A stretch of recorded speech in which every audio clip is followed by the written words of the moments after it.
the few people who were against the amendment. My best and favorite was the guy said, "This is just going to give busybodies. This is going to give power to busybodies who have nothing better to do than get involved in what's going on in the community." And I thought, oh, that's me. I'm one of them. I'm a busybody. Oh, Sante just wrote that he can't get in for some reason. Huh. Hi, can you hear us? Yes. We can hear you. Oh. Hello, welcome. Hi. Hello.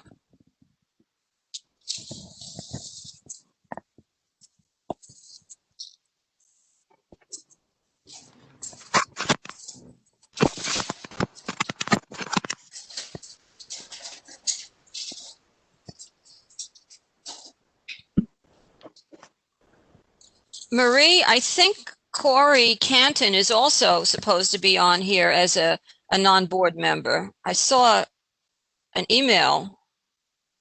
And Katie Napoltarsky too.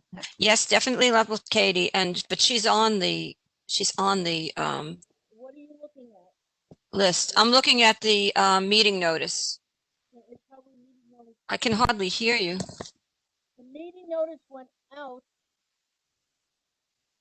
before the updated list was made. Okay. So, because I was going to welcome them, and I just want to make sure I'm right in welcoming Corey. I see Katie Napoltarsky is here.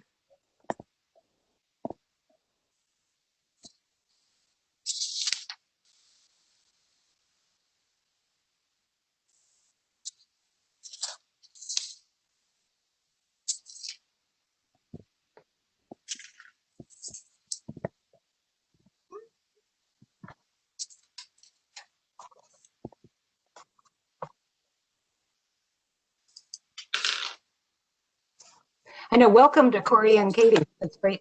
Yes, yes. Corey, I see Corey's here, and Katie's here too.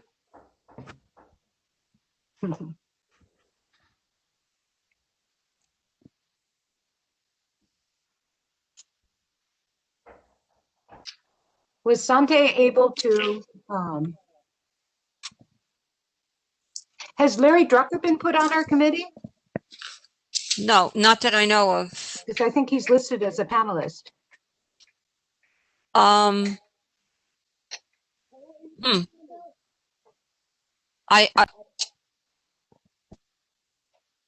Is he? I'm looking to see if I don't see him on the list of members.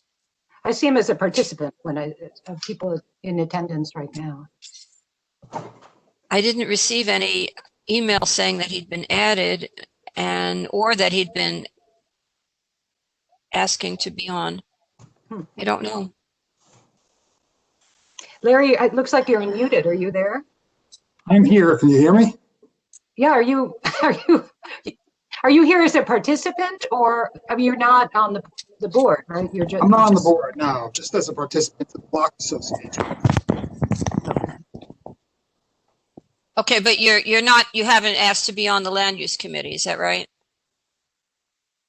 Right. I'm not on the community board. Okay. Oh, you're not on the community board. Okay. Should we give Sante another minute or two so that he can get on? Yeah. As a matter of fact, I was hoping to have a quorum.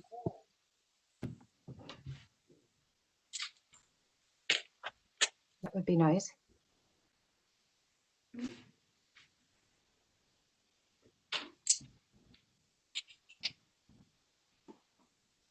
So there are 7 of us here. I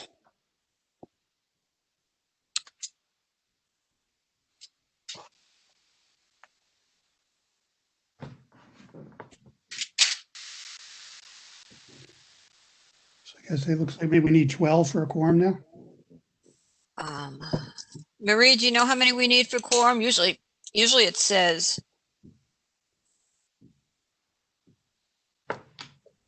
1,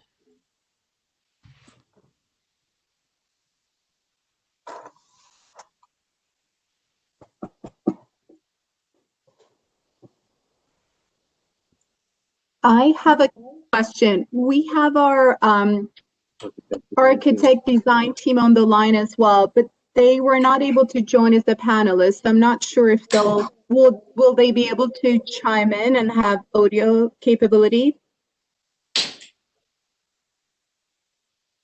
Is it their screen that you want to share, or would it be your screen to take us through the presentation? We can share the screen, but there may be some points where they can chime in as well. So I want to make sure they can speak. Well, Marie should be able to make them panelists. Are they in the attendees area? They are. Yeah, they Yeah. said they're on the attendees. What are their names? Swell Leininger, Jaffer Kolb, and Evie. That's a tough last name. Evie IVI. That's a Greek last name. Can you hear me? I'm trying really hard. I don't know what it is. Is it there? How do you want to do this? Hold on a second. Hold on. So I don't know. I mean, I can hear you now because you're on speaker, but what about everybody else? I don't know. Can anybody else, is anybody else having a problem hearing Marie? Because I'm having a hard time hearing Marie. I'm not hearing at all. It looks like her connection keeps going out. Okay, so everybody's having a problem hearing you, Marie. And she's freezing up. Her video freezes up. She's on the phone with me now. Okay. So We've been so good lately with our technical issues.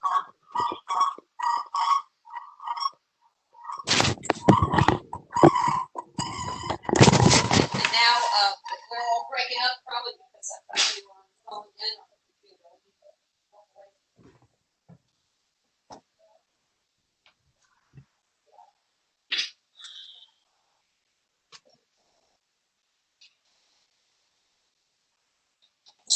computer. And one more technical challenge. I'm trying to share my screen here, but the tool is not allowing. So I'm not sure if it's because I I'm a think you have to panelist. wait for Marie, who's having the technical difficulties right now. We have to Okay. wait for her because she's the host, and so she'll give you the host function when it's time. Okay. And we've gotten so good at this tonight. Maybe it's just no. Things are, It happened. yeah. But a little patience. Hopefully, we'll get there.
Okay, so Marie can hear us, but we can't hear her.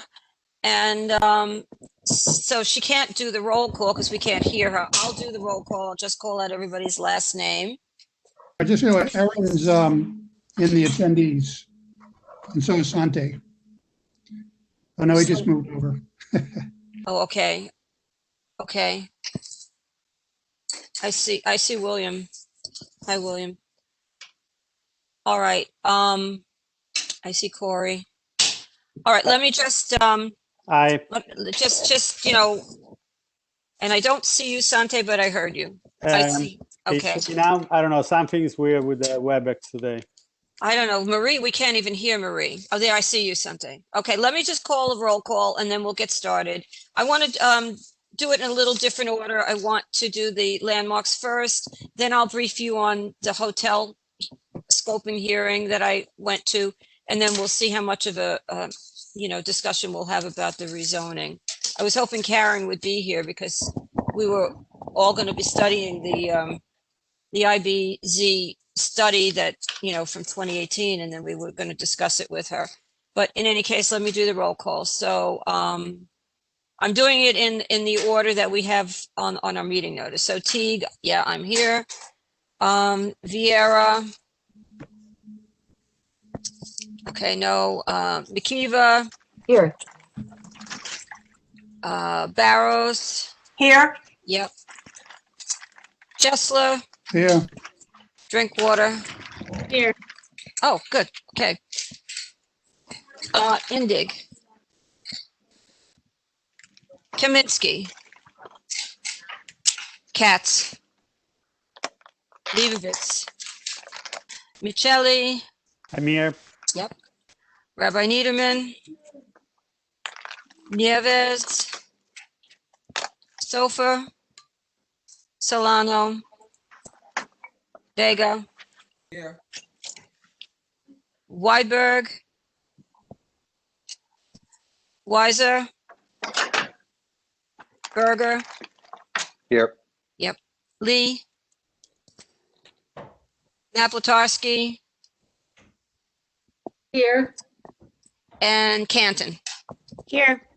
Okay, and I want to welcome two more members, non-board members, Katie Naplatarski and Corey Canton. So welcome, guys. Thank you. Let's get started. So the first item on the agenda is the landmarks application of 1118 Lorimer, and I'm going to let Trina take over on this one. Okay, I think the first thing we need to do is bring the architects who are working with the owners in as panelists so that they can answer questions. Oh, good. So do you guys want to let Marie know, who can hear us but can't respond, their names so that she can bring them in? I know you said it before, but I don't think she was there when you said it. Yeah, hi, there's three individuals. One is Francois Leininger. The other is Jaffer Kolb. And the third is Evie, and she'll be met at Diamantopoulou. They work together as a design and architecture team. Great.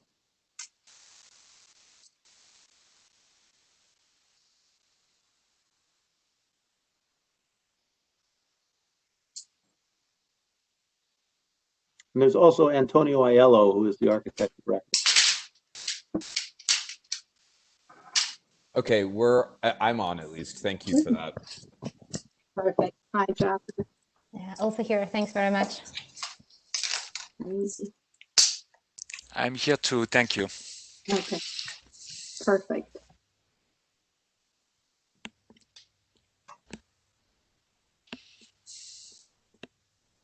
And Trina, the other part was I can't share my screen. Oh, okay. Marie, can you give these guys the screen capabilities?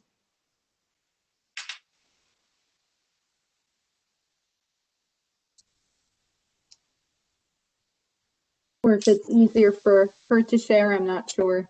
If she has the file, Yeah. maybe she can pop it up. You go see what she said. Yeah.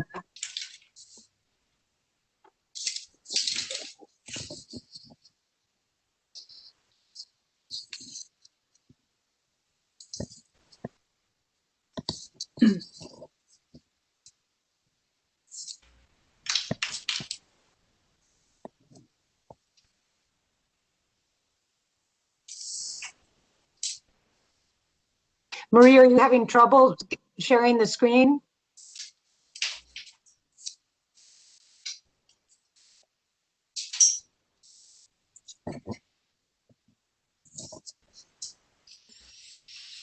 Well, do you still have Marie on the phone? No. Marie, can you hear us?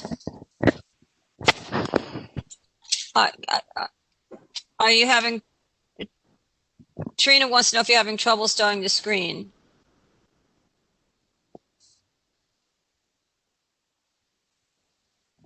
I'm not sure if anyone from our team can check the ability to share.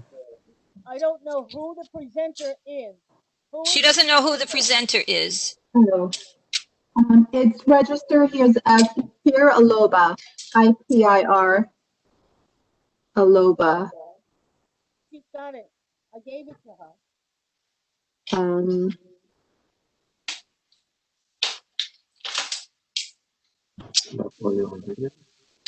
No, it should be.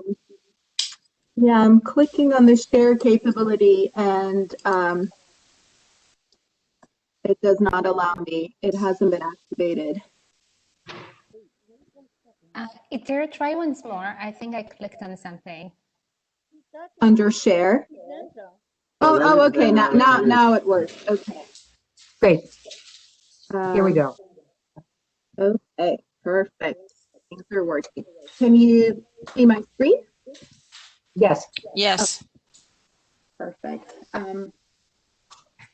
So I thought we could start with quick intros in terms of who we are before we move to the presentation, if the format works for everyone. Sure. Okay, great. So my name is Itira Loba, and my husband, as well as business partner on Rick Series. And we have our designer team on the line along with us as well to answer any questions you may have. Great.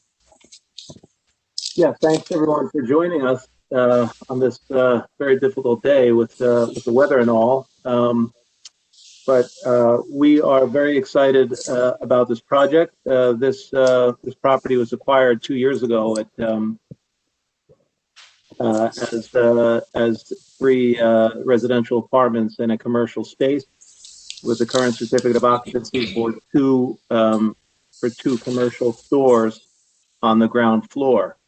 As you can see, and you probably have all noticed, the facade that was put up there in well, I wouldn't say recent years, but back in the day when the building was transformed, was put a shingle type facade, which is certainly not historically significant, and lacks any real aesthetic quality.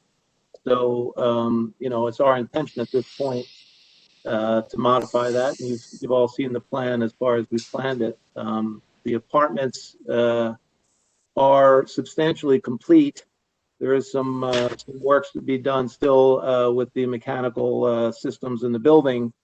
But obviously with the pandemic and the state of the commercial market, things are quite difficult. And I'm sure you're all familiar with what's happening on all the high streets around town and the absolute bloodbath that's taking place. With that in mind, we've in order to keep this project moving, would like to proceed with the transformation of the storefront so that the apartments could be rented with an attractive frontage without really an eyesore and a detriment value of the apartment. We'd like to proceed with that, as soon as physically possible. So here we are with our plan. As I mentioned before, the certificate of occupancy is for 2 stores. Our intention is to combine that into 1 commercial space. And we feel like the design is a very universal and flexible design for a wider range of commercial uses, which is very important for us at this point because nobody really knows what's going to happen 2 weeks from now or 6 months from now or anything like that. So, the permitted uses for this space are broad, as you all know. So we came up with a design. Our design team came up with a design with our help and our approval that we feel would work for a wide range of uses. Our initial business plan was really based on hospitality. We are ventures in the hospitality and fine dining space in other locations in Brooklyn, and we thought that this would make a very charming, intimate fine dining experience that the Greenpoint neighborhood would love and enjoy, and become a fabric of the neighborhood, and really bring beauty and to that block with a little bit more light and air. But having said that, it's not particularly fiscally responsible for us to invest those dollars into that type of venture when there's absolutely no market to sell anything into.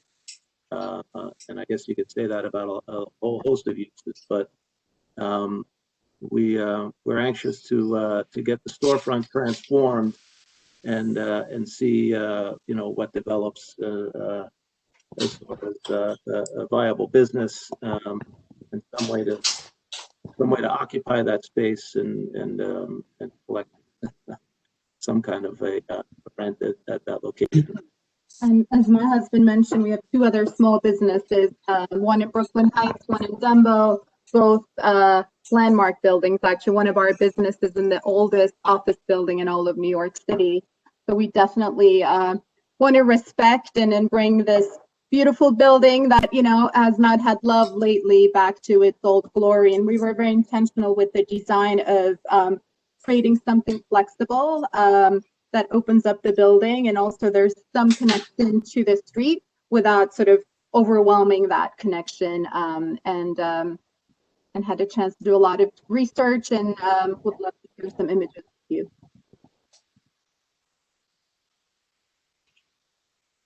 I think it might be helpful to have one of our designers, if you think that's okay, speak about how the design was formulated. Yeah.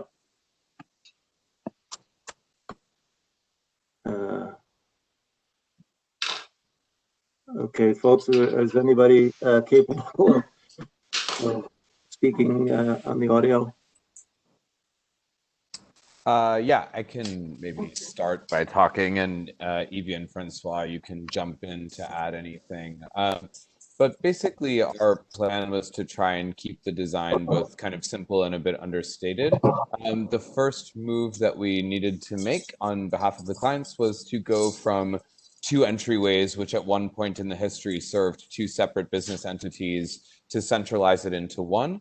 And so what we wanted to do was preserve the kind of rhythm of the facade of the building. So as you see at the mansard roof at the top, there are three windows. At the residences in the kind of main sort of capital part of the building, or the body of the building, you see four windows. So we carried that logic through and made the ground condition 5. So the facade has a 3-4-5 rhythm coming down, which also harkens back to the original instantiation of the building in the early 20th century, which had 5 bays. But in this case, the 5 bays only have one entryway instead of 2. We also wanted to play with the idea of the kind of deep threshold that was always there. So one of the things that we liked about the building is that it had a kind of depth to the street.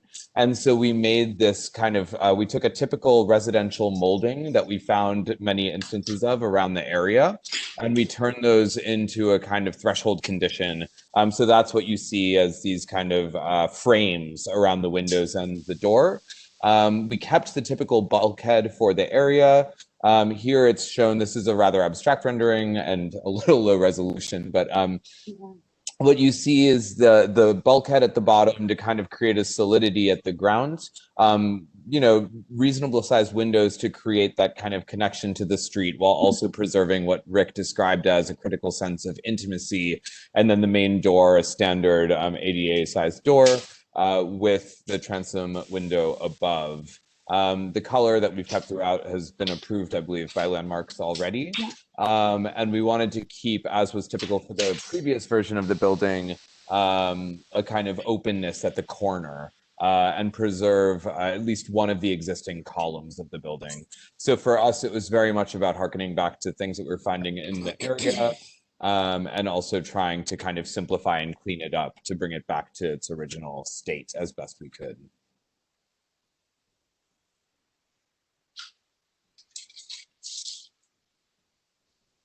You can go down if you want, yeah. Yeah, I will go to,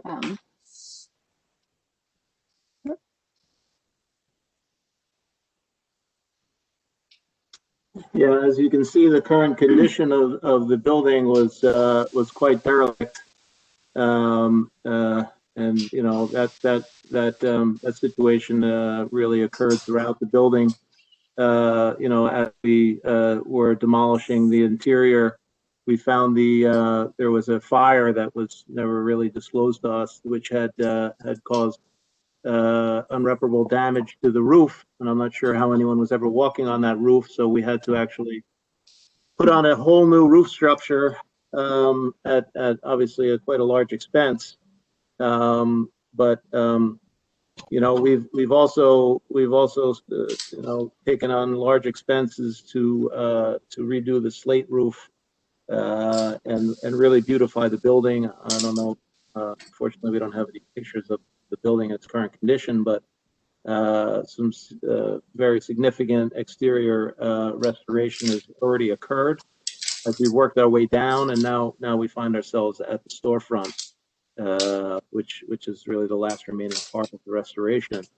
And just to reiterate one or add to what Rick is saying, we were really interested in trying to preserve whatever historic details we could find. But as you can see from numerous probes, everything was more or less torn out in service of the last permutation of the building. So we sort of had to start over just for lack of any actual historic material. Yeah, so as you see, you know, we've been dealing with folks coming and spray painting graffiti on the building. We've had numerous homeless breaking into the property, stealing tools, and sleeping in the building, using it as a bit of a toilet. So we really think improving this this corner will hopefully transform the corner into something that's a little bit more respectable and certainly provide a little bit nicer of an atmosphere for the entire neighborhood.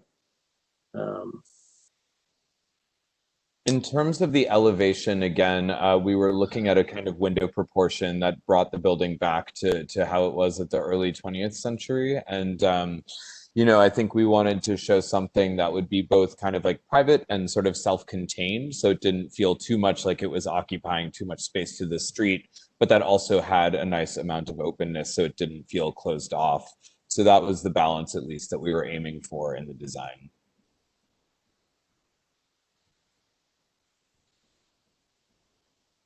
there's a little bit more detail. You'll notice on this kind of corner view, and again, apologies for the rather abstract renderings. We, you know, to Rick and Natir's point at the beginning, you know, we're trying to keep it a little bit open to take on different kinds of programs, just in case. And the one thing that I wanted to point out at the corner render is that you may have noticed in the probes we did that there were some pretty beautiful cast iron columns that existed. And in this case, we wanted to highlight the one that was in the best condition at the corner by creating this glazed, you know, two-sided window, and highlighting that column is just one of the initial features that we could really hold on to and showcase.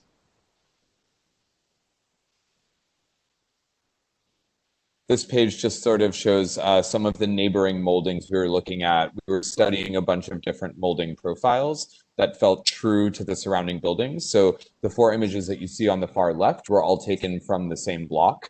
And we went and found kind of matching moldings and then tried them in different configurations. So these rather abstract studies that you see in the middle and the one that we selected on the right are the kind of thick threshold, those frames that exist around the windows and around the main entryway.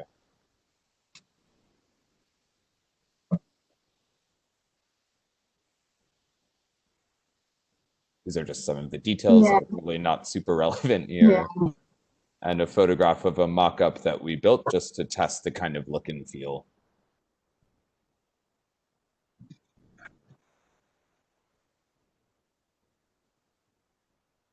In the end, we also are proposing no change to the existing guardrail nor the patio itself.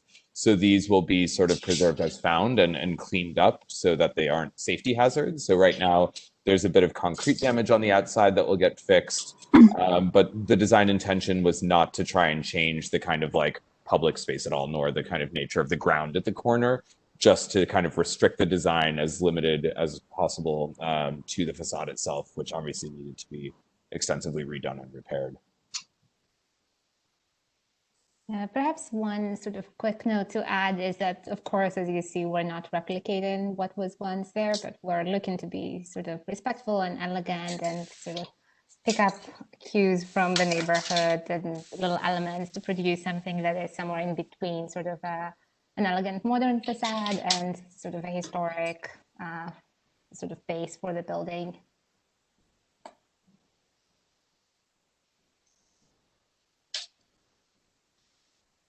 Francois, I'm not sure if you have anything that you'd like to add.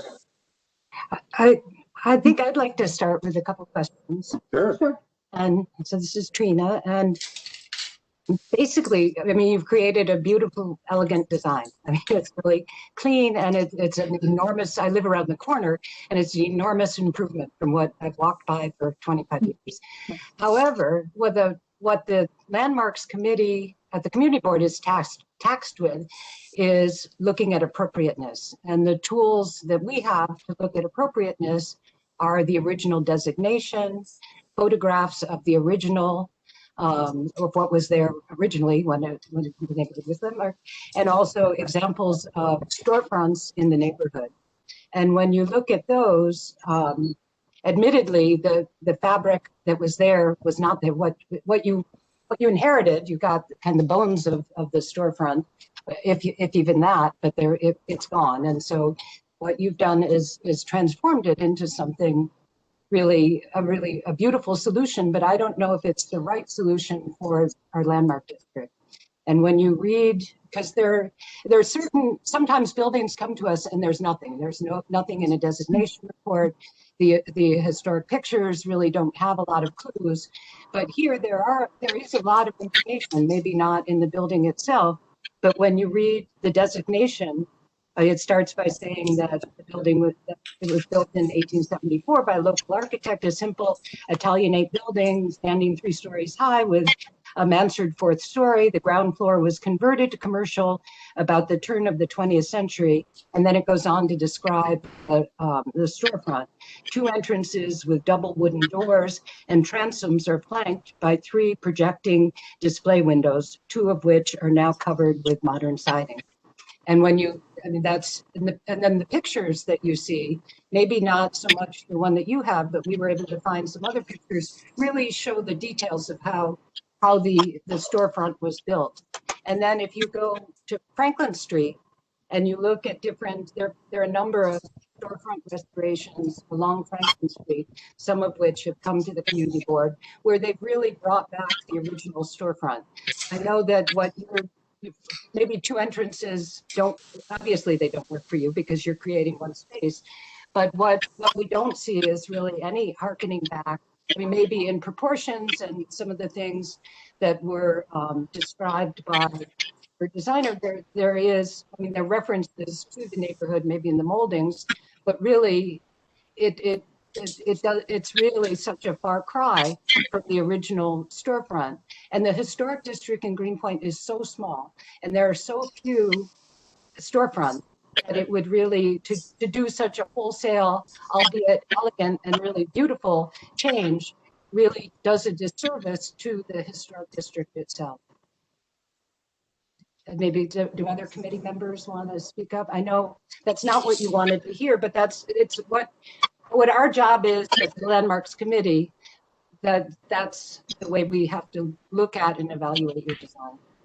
Yeah, Trina, I can add a couple of words to your words when you finish. Sure. No, I want to complement the word of Trina. And I mean, to make other observation, I mean, this is really not to be critical about, because again, I'm a contemporary designer, and there is a very fresh, a more Scandinavian vibe to the storefront, and it's a big dilemma when applications come to us as a committee, a landmark committee, because we have things that we like, but sometimes we have to abstract ourselves from subjective decisions, which are about design, and really start looking at the core of what these applications are and are about historic renovation.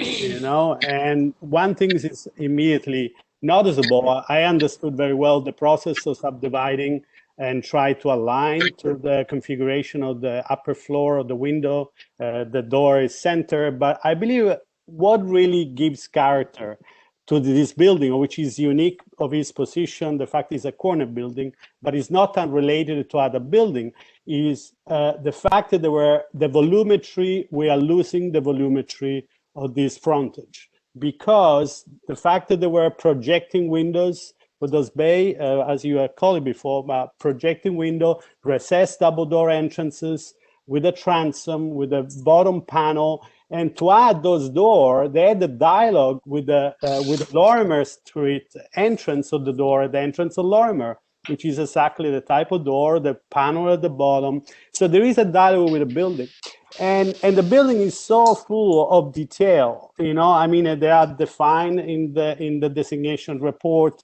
They are clear, definitely in the picture in 1940, but also there is historic fabric which is currently existing. I understand some stuff may be beyond repair, but the door is there and the volumes are there. Losing the volume by flattening this design is completely changing, is transforming the character. So the volumetry, which is a very important element in architecture, is what really defines architecture, void and fill space, is very important. And the double door with the entrance, with the transom, they are part of a dialogue with the rest of the building. And of course, we're not, our scope here is not to tell you what to do with the interior of the space.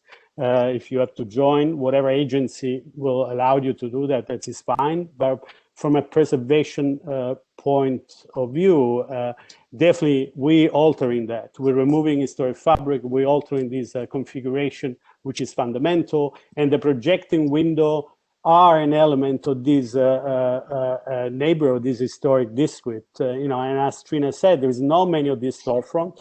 And if we have to use prototypical reference, which you try to use it, but you brought a new vocabulary, you brought a new language to this design by importing detail from other neighboring building, and I feel that you have plenty, and this invitation, maybe you can review this design, you have plenty of detail within your building itself. As a matter of fact, the canopy, that now we see there is a shape of a canopy there, but I don't know what's underneath there.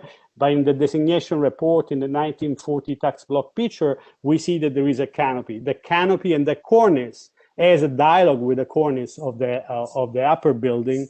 So there is a series of elements. We are going to miss it. And I know, as Trina said, it's hard.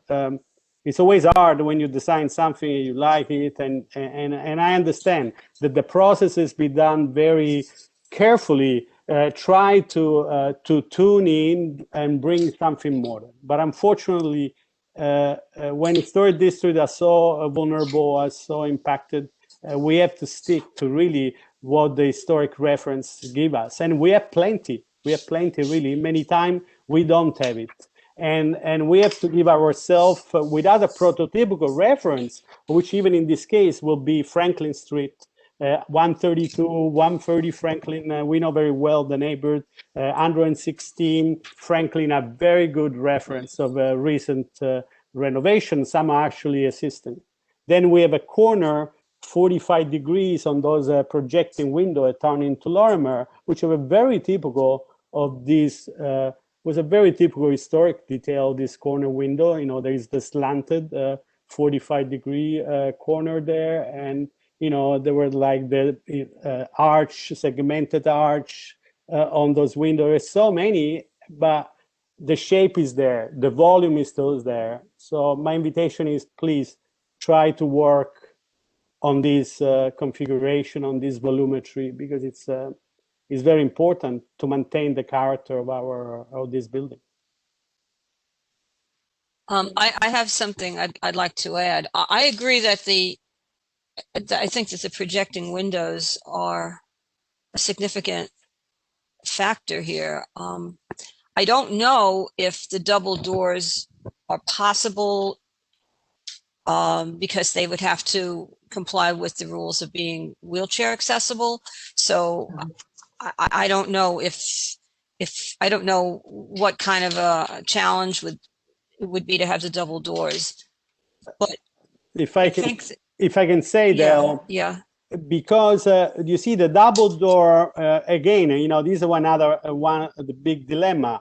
We have historic fabric present at the building, and I understand we try to keep it with time.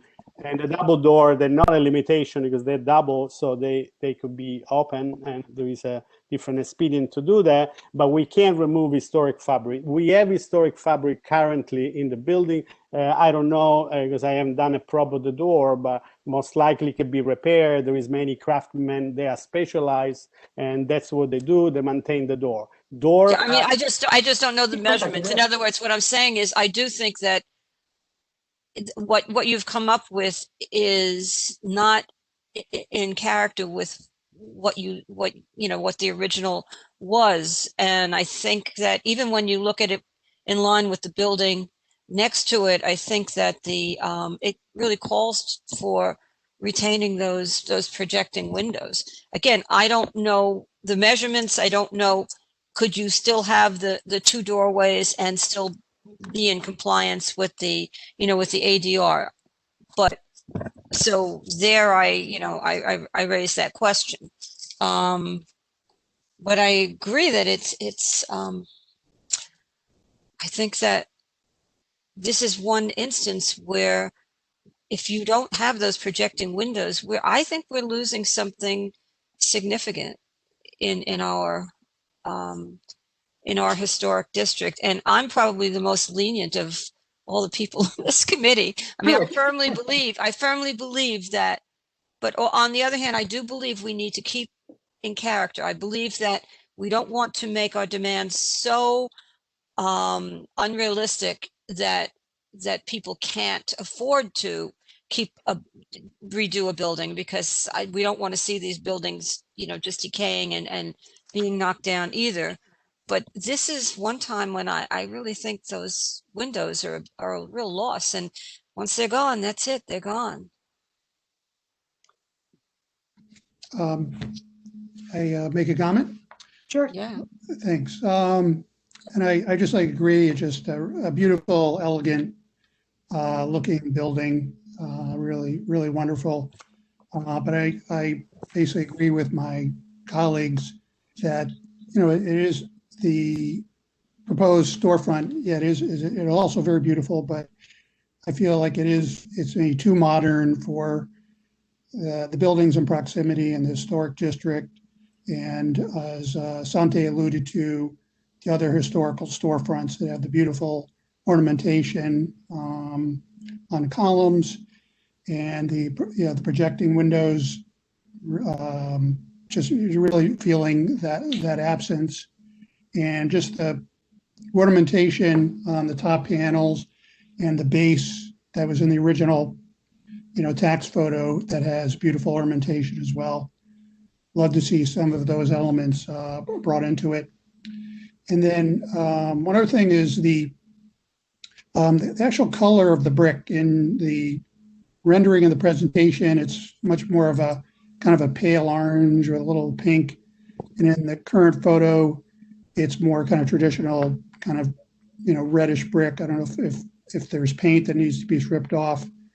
But if it's, if the building's retaining that kind of darkish red, I'm finding the kind of blondish wood on the proposed storefront to be, I don't know, just to kind of stand out as well. To add like a darker stain or something feel like would be more appropriate. And I think that's it is for me. Are there other committee members that want to speak up? I agree. I agree. I mean, my impression was that it needs to be more authentic to the original storefront facade and store versus this is too contemporary. That was my overall impression, and I agree with. Perfectly said. Thank you. That's, I yeah. have some comments too, and I agree with what Gina just said, and I think Trina and Sante spoke really eloquently and well. I live down the street, by the way, on Lorimer Street. So also just to give a little context, we're, little by little surrounded by modern buildings on the peripheries of the waterfront and other buildings. And so I think given that a context like this, historic district design-wise has even more of it, feels of more even of importance to keep it to that characteristic. I think most of the people here aren't against modern per se, but then within the context and the feeling of the modern that goes on the peripheries, it makes it all that more desirable to keep it in the character of the original. I agree with the Franklin Street idea. I agree with what Steve said about the color of the wood. And one thing, just in terms of the design itself, I find the vertical of those the blue columns to really, even if one were to accept it as a modern building, I find it very severe and even more out of character than it might be as a modern rendition if there was some horizontal down at the base. Yeah, I think I like the design, but I think what everybody said, it really is important to understand in the context of this historic district and what goes on in the rest of our neighborhood in terms of design. There's so few blocks that make it a historic district. Yeah. I just want to add something else. If you look at if you step back from the building and you look at the very top floor and all that amazing detail, on the top floor, I think it would be such a shame to put this sleek modern look on the ground floor. I think this is this is a building I think that's worth preserving as best we can, with the details and the original feeling and look. Also, as a committee, we got homeowners from the historic district who Landmarks really holds to every detail of the photos, of the historic photos, to the point where it's sometimes sort of crazy arduous, but they have to do it. They have to follow what's there, the historic fabric. And this is, I think maybe in some larger historic districts where there is no building and you're building up from the ground up, there's a different leniency. But I think our district, it's so small and there's so little of the historic district that to allow or to find appropriate a design that is so far from the original is just not something that our committee can. Lawrence is wanting to say something. Hi, thank you. The Block Association polled and basically the committee's comments echo exactly the sentiments on the block. While it's a very nice design and certainly better than there now, the community the block feels that it's a little too modern.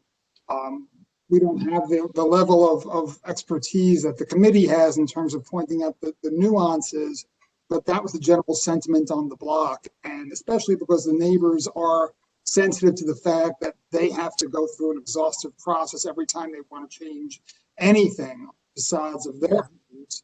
And because this building is in the middle of a residential block, historic district, it's not on the edge, even like the ones on Franklin. So this is smack in the middle of homes where homeowners have been held to a very high standard by the Landmarks Commission. So we echo and really agree with the comments of the board, which we think were put very well. And we really summed it up quite accurately. And it's a beautiful restoration on top, by the way. The upper floors are lovely. Is there anyone else that wants to speak up before we put together a resolution? Or do you guys want to, do you want to respond to anything? I want to say something else, Trina, a few words. Now, I want to say that I didn't want to feel critical towards the designer, because it really, I said, it was a very pleasant design, you know. So my comment were strictly made as a preservationist, and there were, you know, technical comment and input that I want to give. Also, other things very important. This is very unique, actually, in the historic district. This corner building with this corner storefront projected out, because this is part of the history of many of the historic buildings in New York City, which they were originally residential. This most likely, despite the designation reports there, early turn of the 20th century, probably was 1895, 1890. This was the time where street vendor from the street start getting into storefront. And so those buildings, because that's what gives character to the neighbor, is like is the testimony of those changes. There were also changes in society. And so this was a residential building. It was turned into this commercial, historically turned into commercial.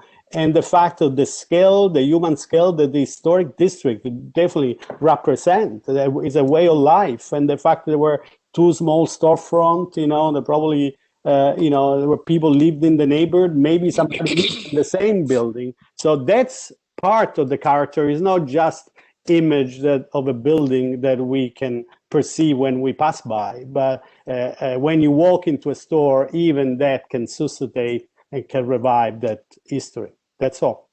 Thank you. Can I say something? Oh, Sure. sure. Hi, everyone. This is Antonio Aiello. Hopefully everybody can hear me. I'm the architect of record, and I just wanted to chime in here briefly. I just wanted everybody to know, Rick has quite literally, with his own hands, restored and reconstructed just about every detail of this building on the outside. We spent a good amount of time on the exterior and the top portion of the building, restoring it and replacing it. And I appreciate everything that you guys have said. Our take was basically to try and a lot of what's existing at that storefront is not easily restored. It would have to be reconstructed at a cost. And the new facade, not that it would be much cheaper by any means, but it would allow, you know, given today's climate, a much airier, open facade for inviting people that are on, you know, on a pedestrian scale to walk by and allowed to see what's happening inside, depending on, again, whatever happens with the interior and whatever the commercial space is. So that's just, you know, wanted to put my 2 cents in there, let you guys know my thoughts on the building itself. I appreciate everybody's comments. I completely understand where everybody's coming from on the historic structure. But like I said, it's not like a lot of that we're going to take off and find everything just easily restorable under there, unfortunately. But that being said, I leave it back to you guys. Yeah, I too wanted to echo sort of a more careful choice of words here, that, you know, we're not reconstructing nor restoring this building. You know, we're doing a rehabilitation project where we sort of do a new use and work with an existing condition that's actually quite horrendous. You know, I take some of the points with regards to the projecting windows that I'm also very fond of, but none of the existing fabric of the facade is actually historic. These are asbestos containing doors from the 80s. Of course, if we were faced with the original condition, we would all love it, and probably the building would be double the value to begin with. But I think we're trying to propose a sort of middle ground where we respect what's there. We're not, coming with sort of neon and inox and steel panels to do something that's, out there in any sort of geometric complexity or sort of unknown materiality.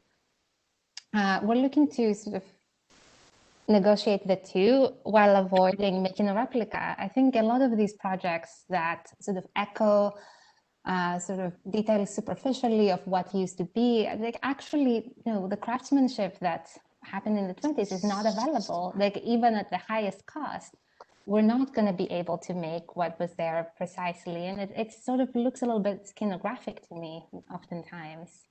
That's where we were coming from and what we had in mind, to do something that we would never let go of something that is historic. We don't have enough historic material to work with as we did on the upper floors. And we want to propose something that echoes the past and sort of belongs to the current commercial life of the building while respecting its surrounding. Anyway, I know these issues are really difficult and never, I know many of you also said sort of taste and sort of landmarks are two different things, but I don't know, I think there is kind of a sort of a shared taste question in sort of considering replicating or reconstructing, to use a proper kind of Department of Buildings term, in a project that's no longer there.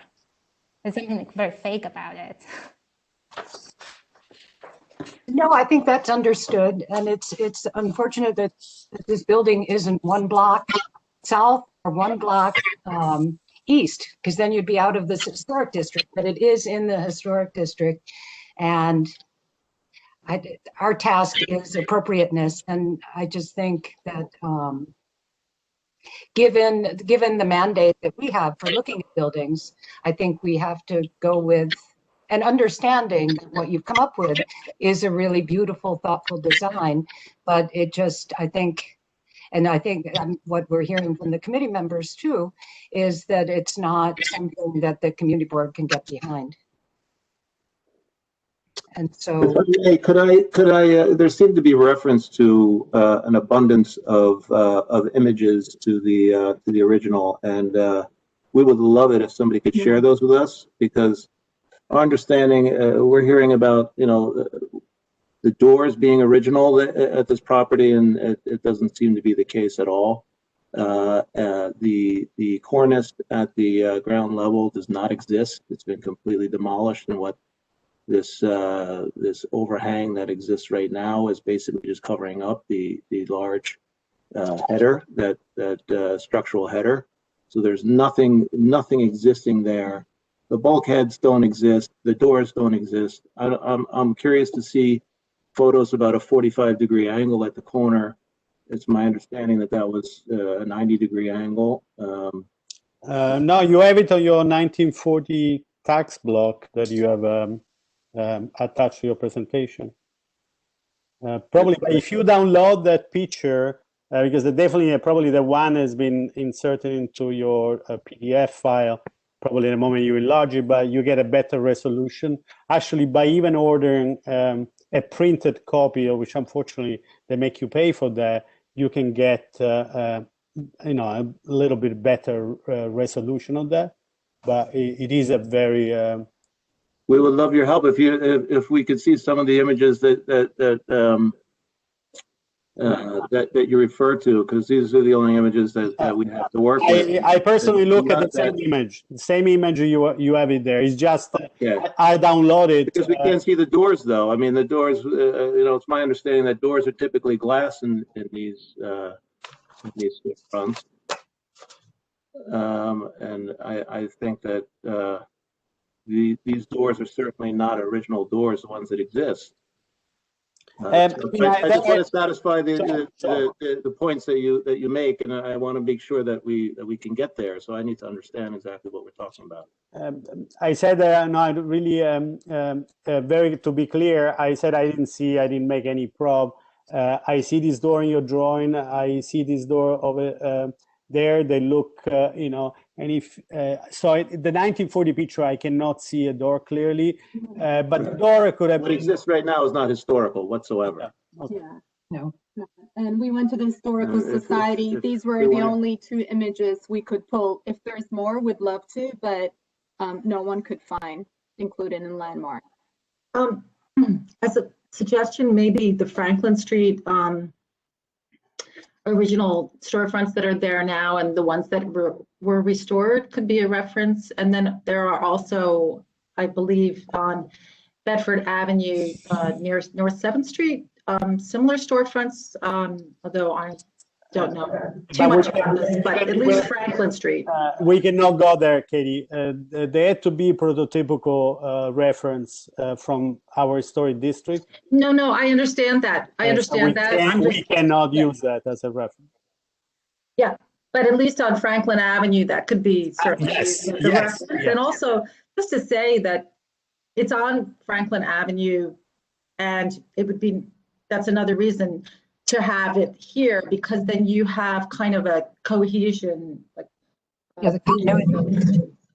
Two places.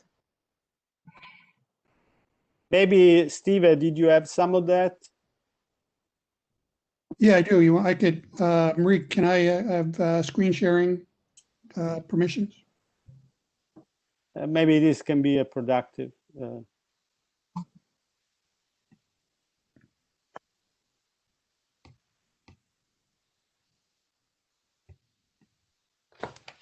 I believe especially 116, 130, 132, the door was slight change. So I don't think they are double entrance door, but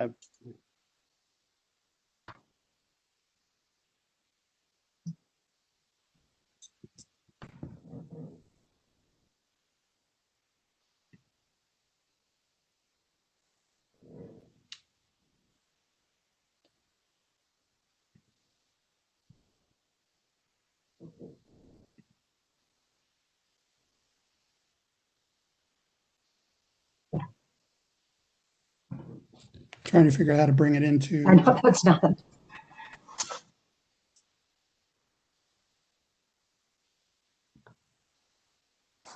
you guys see that? See my browser? No. No.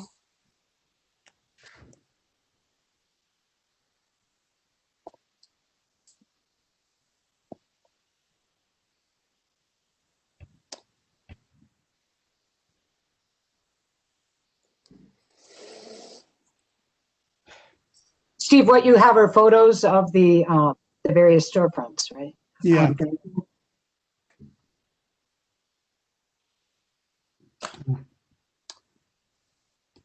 I have them in my browser. It's not letting me share my browser.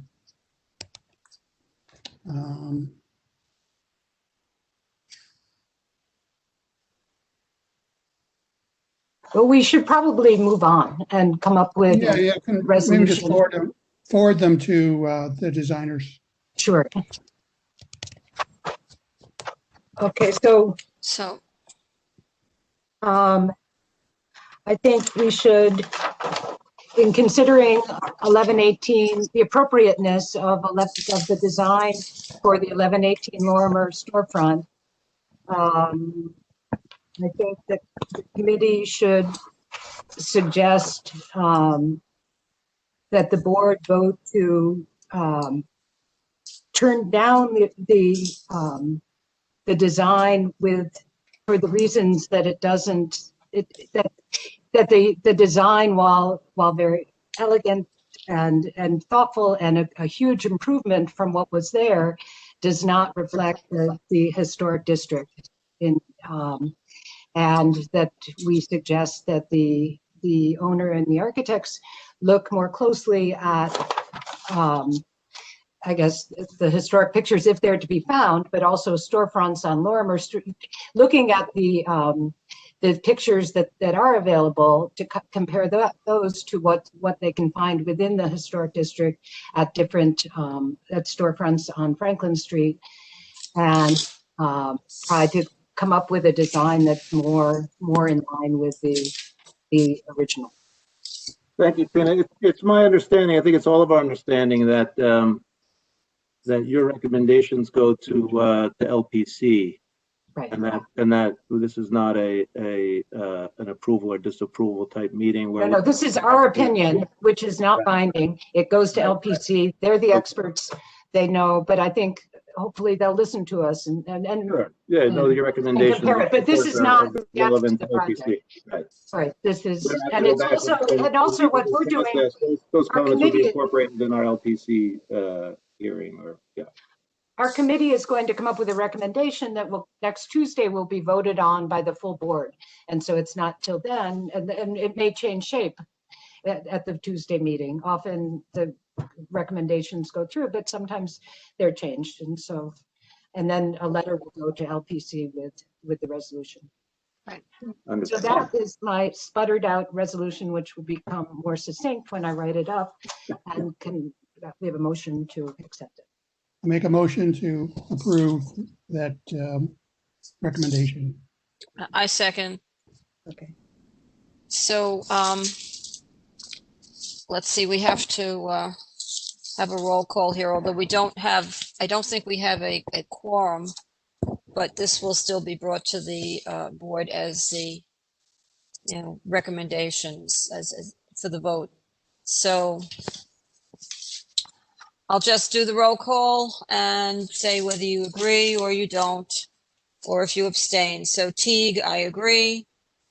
Vieira, it's not here. McKeever. I am here. I am here. Oh, okay. Do you agree, Marie? I agree. I agree. Okay. McKeever. Yes.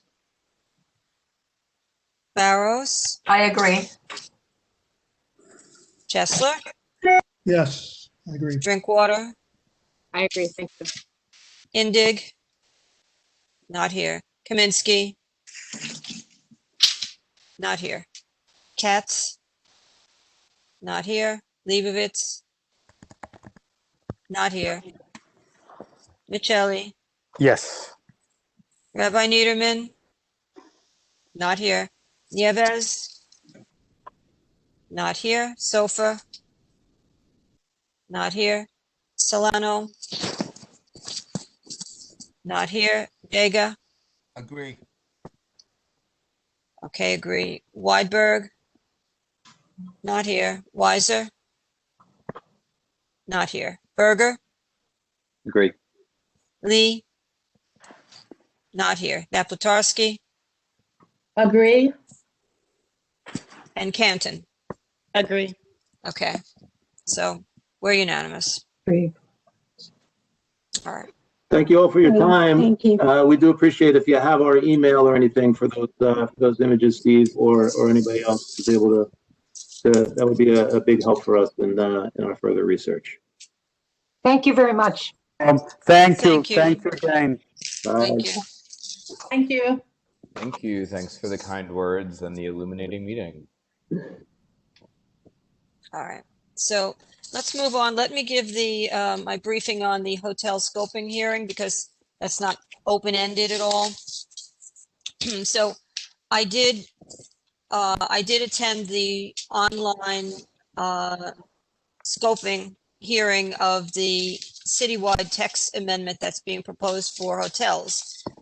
And this would, if passed, then hotels, all new hotels would have to ask for a special permit. It would put them in the discretionary ULURP process. And so they would have to come to the community board for our approval. I will say that I don't know, if anyone on the committee is against this, but I will just note that it seems to me that the board has been asking for this for quite a long time. So let me just give you the a synopsis of what went on at the meeting at the hearing. And so I don't forget, technically, comments that we would want to make had to be made by today. That couldn't be done because we still have to bring this to the full board. However, I have been assured on several occasions that we can still give our comments, and they will still take our comments into account. If this had been a very controversial topic, I don't know if even then I short of trying to get a special meeting of the board, there really was nothing I could do to have any comments that we have done by February 1st. And you all know how successful I was at having a special board meeting held when actually I was trying to get us to have a vote to vote on the committee on the board. So and that didn't move anywhere. So in any case, I don't think it's a problem. I will tell you what comments were made. We can come up with some suggestions if you know, unless you don't think we need comments. And let me just give you a sense of what happened at the meeting. So the Department of City Planning is now overseeing the environmental study. This is the formal beginning of the environmental review of this citywide text amendment. And essentially, the goal here is to create a consistent framework for the city with respect to hotels, and to have the ability to oversee the impact that any new hotel is going to have on the surrounding area, and to ensure that it doesn't conflict with the surrounding businesses and the residents, whether it's to just deal with the traffic, the effect on traffic, the effect that it would have on the life quality of the residents, on the businesses nearby. So and quite a few people testified, and in some, I can tell you that all of the elected officials and people from various nonprofits testified in favor of this, and they were pretty much in line with each other. They talked about how important it was to look at the effect that the hotels will have on the surrounding area. They expressed concern that unscrupulous landlords will try to convert needed housing stock into hotels and displace affordable housing stock. They talked about the stress on the infrastructure that hotels often create, and they talked about the impact on traffic.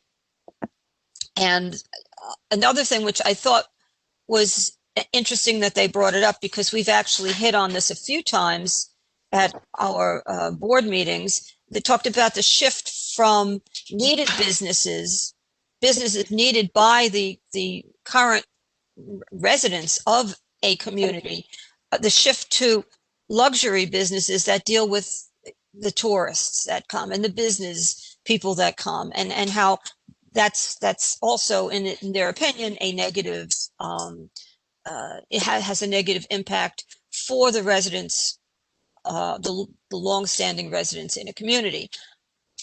Now, a number of individuals also testified. Not that these were people who were living in neighborhoods and areas where they've dealt with hotels and there've been problems. And essentially, again, they testified that hotels have actually created nightmare situations in some of their neighborhoods. They said that there's sex trafficking, that there was an increase in crime in some of the areas. Some of the people said that they just didn't feel safe in their neighborhoods anymore. And so they felt that they were very, very strongly in support of there being some kind of an oversight to really have a sense of whether a community really needs a hotel, and what effect it'll have on the community. One person said, you know, it's kind of crazy. We need housing so badly. And it's kind of crazy to allow hotels as of right, but we have so many restrictions on housing. And so let me see if there was anything else that, yeah, they talked about how also that often the hotels turn into homeless shelters because really there isn't that much need in a particular neighborhood for hotels. Now there were a few people who came and testified against the proposed new amendment. As far as I could tell, I can't say all of them worked representing hotels or representing the hotel industry. Certainly, most of them seemed to. Be that as it may, they were in the minority, but there were people who testified against this, against the regulation. They felt that it would decrease tourism in the city, that you know, that we shouldn't cut down on tourism. And another person testified that, well, he thought this was just a power grab for current hotel owners to cut down on the competition, and felt that new developers won't want to build new hotels if they have to go through a process. And I guess I say this facetiously, my favorite comment was this person was against the regulation because he said that it would just give power to local busybodies who have nothing better to do than stick their noses in what's happening in their community. I kind of took that personally, but anyway, as I said, I say that facetiously as being my favorite, but it did kind of stand out. In any case, I personally expect that we as a board will be in favor of this, only because so often the board members have asked city planning to come up with, to do this, to require new hotels to get a special permit so that the community board would have a voice. But please feel free to speak up now, because I want to see what we want to recommend. I'd love to say something. Dell, thanks for the Sure. overview and for attending the hearing.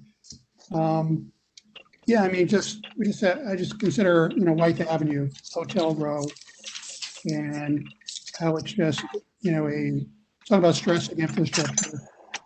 It's just, you know, during normal times, I should say. It's just, you know, the traffic, the crowds, the drunkenness, you know, our precinct has to devote a lot of resources over to that area.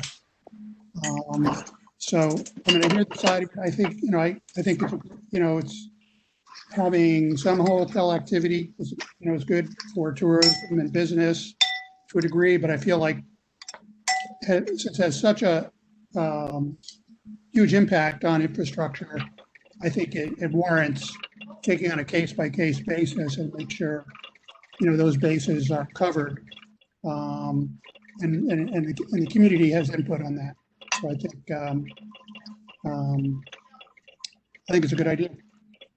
Yeah, I think that's well said, Steve, and I agree. I mean, I think that hotels play a part. They're an important, you know, part of development in the community, and I think there's, you know, good things that have come to this area because of hotels, but, you know, the cluster of them, the way in which it's impacted that corridor, you know, it could have been much more well thought out had we had that kind of mechanism in place, you know, back at the time. And I think this isn't necessarily saying no hotels, it's giving the community who lives in the neighborhood and has to deal with ramifications more input and, you know, power to kind of figure out where it makes sense and what makes sense in their community, and not necessarily saying no. I agree with Steve and Keith just said, is that I work for small business services, so I know how many hotels are shutting down. I don't know how many of them are going to return. So I think the community needs to have a say into these projects, but we have to use sound, you know, issues for our decisions, not speculations or things that happen to with other bad hotels. So I think it's a case by case. I think it's worth due diligence to improve our community and also to bring back business in our neighborhood. Thank you.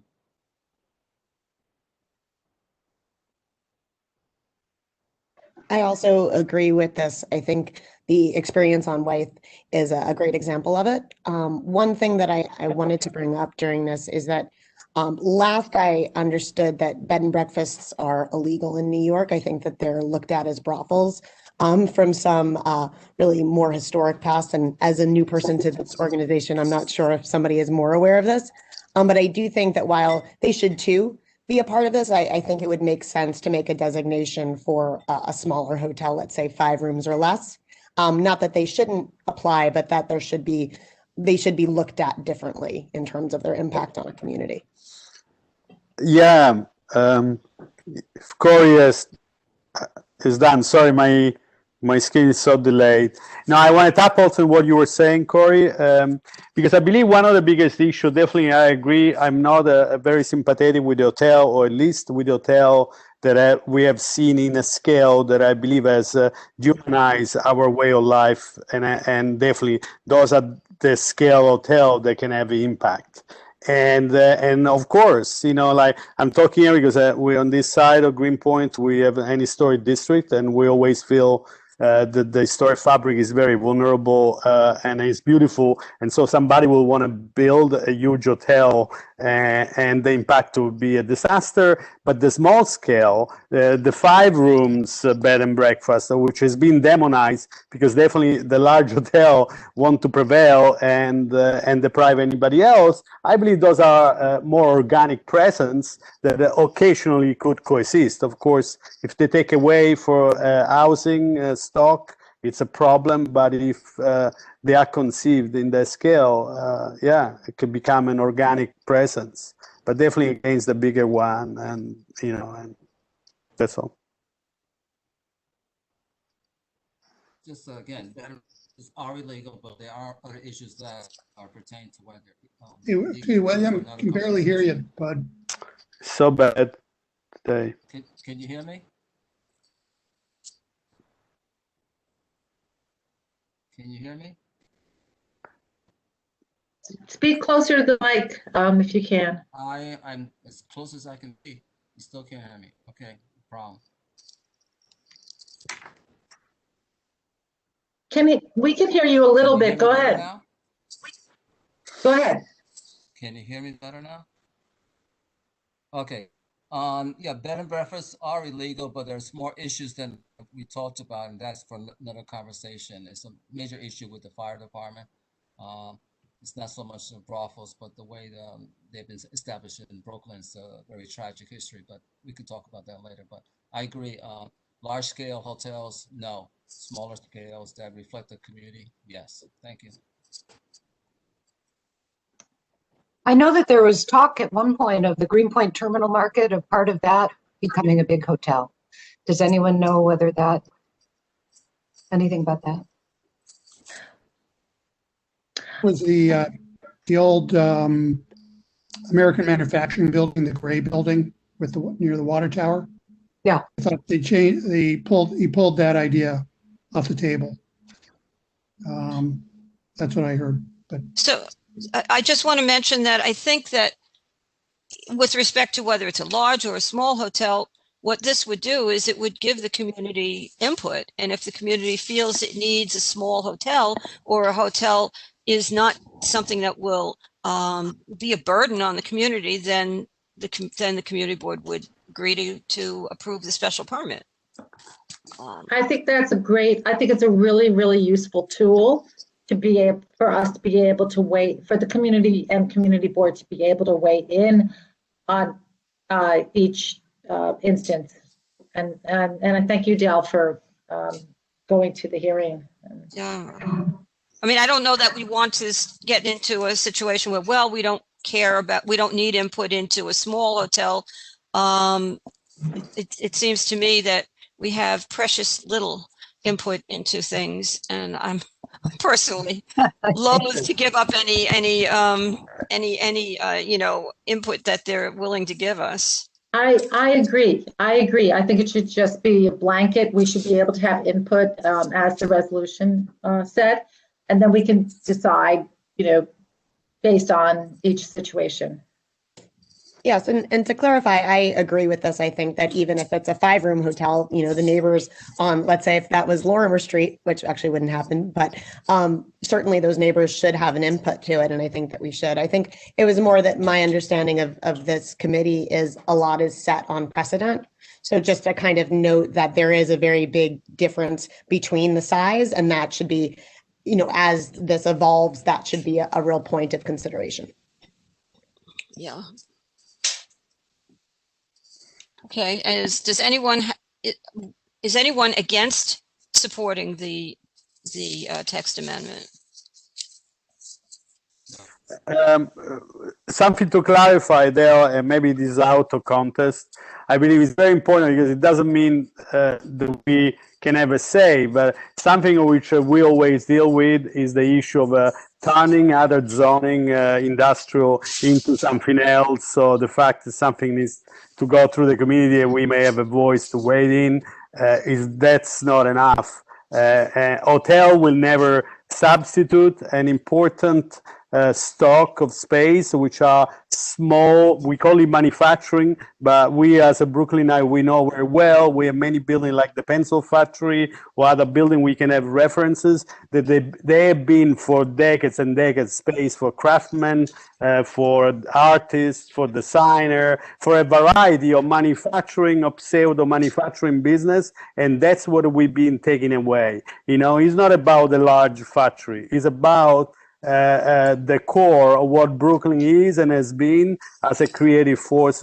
And so waiting for a hotel, as long we are still considering that there is a very important space to maintain. The industrial small scale, 500 square feet, 700 square feet, 1,000 square feet, they have created people like me that arrived here with $200 on his pocket, and they were able to have a studio, not anymore probably, but that's the very important element, and maybe it's out of context, but let's not forget about that.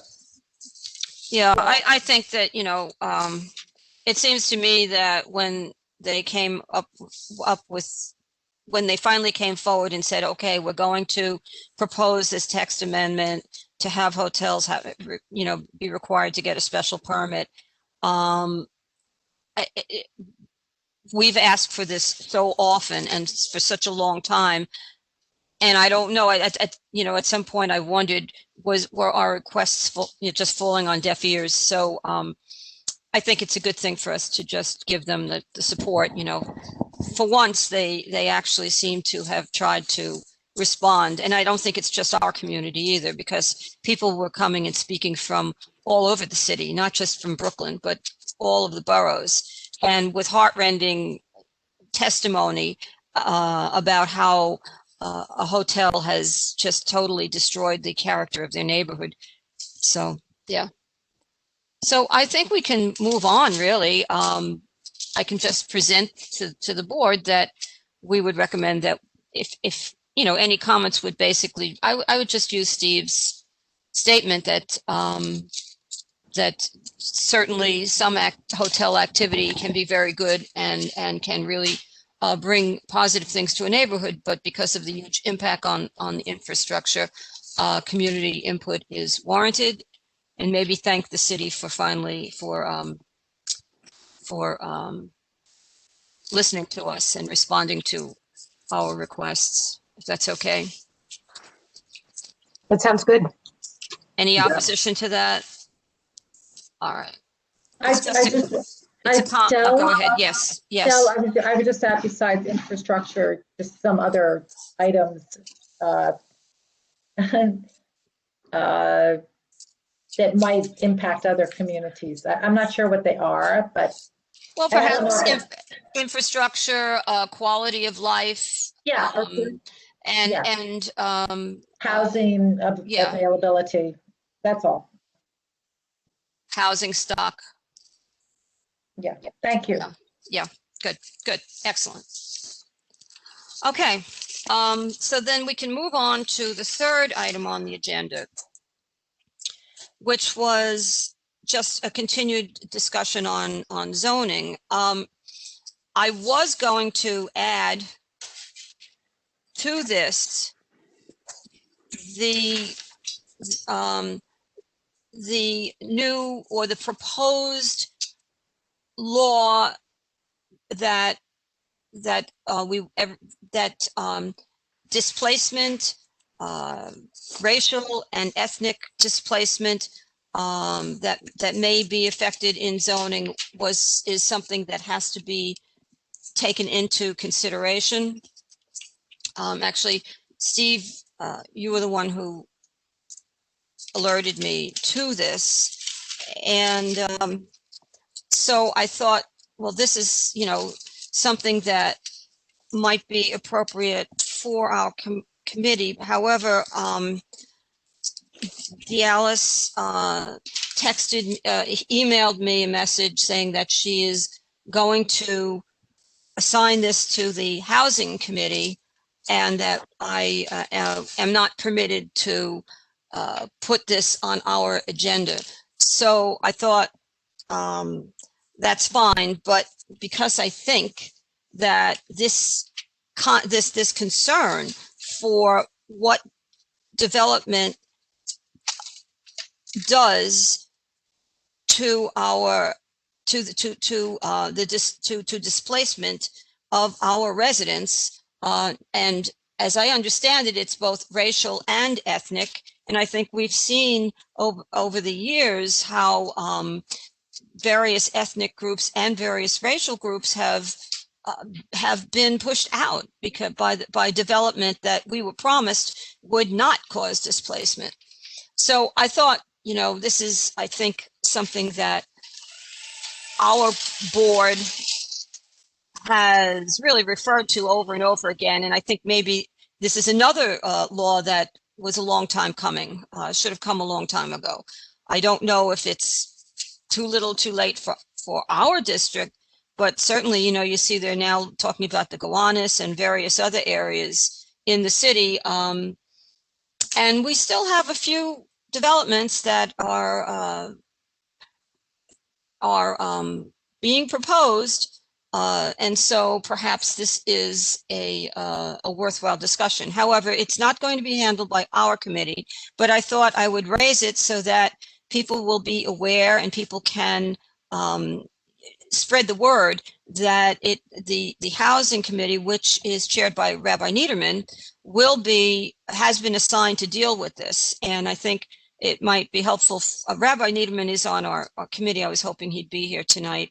He isn't, but I think that if he learns that people are interested in this and that people want to get involved, then it'll help him in terms of giving it a priority for his committee. And I don't know what you all want to say. I mean, I don't take the fact that I can't put it on our agenda as a means as meaning that we're not allowed to discuss, unofficially. Yeah, can I respond? Yes. Well, yeah, I think I don't know if it was the best choice to refer it to the housing committee because it's inevitably it's about ULURP, and that's right. Rezonings are obviously not just about residential properties; it's about commercial as well, and both can impact neighborhoods in a negative way. And that was, part of the impetus behind the defeat of the industry city rezoning is that the local council member and the community board there and the community resisted it because they felt it would be a threat to the, the fabric there. Because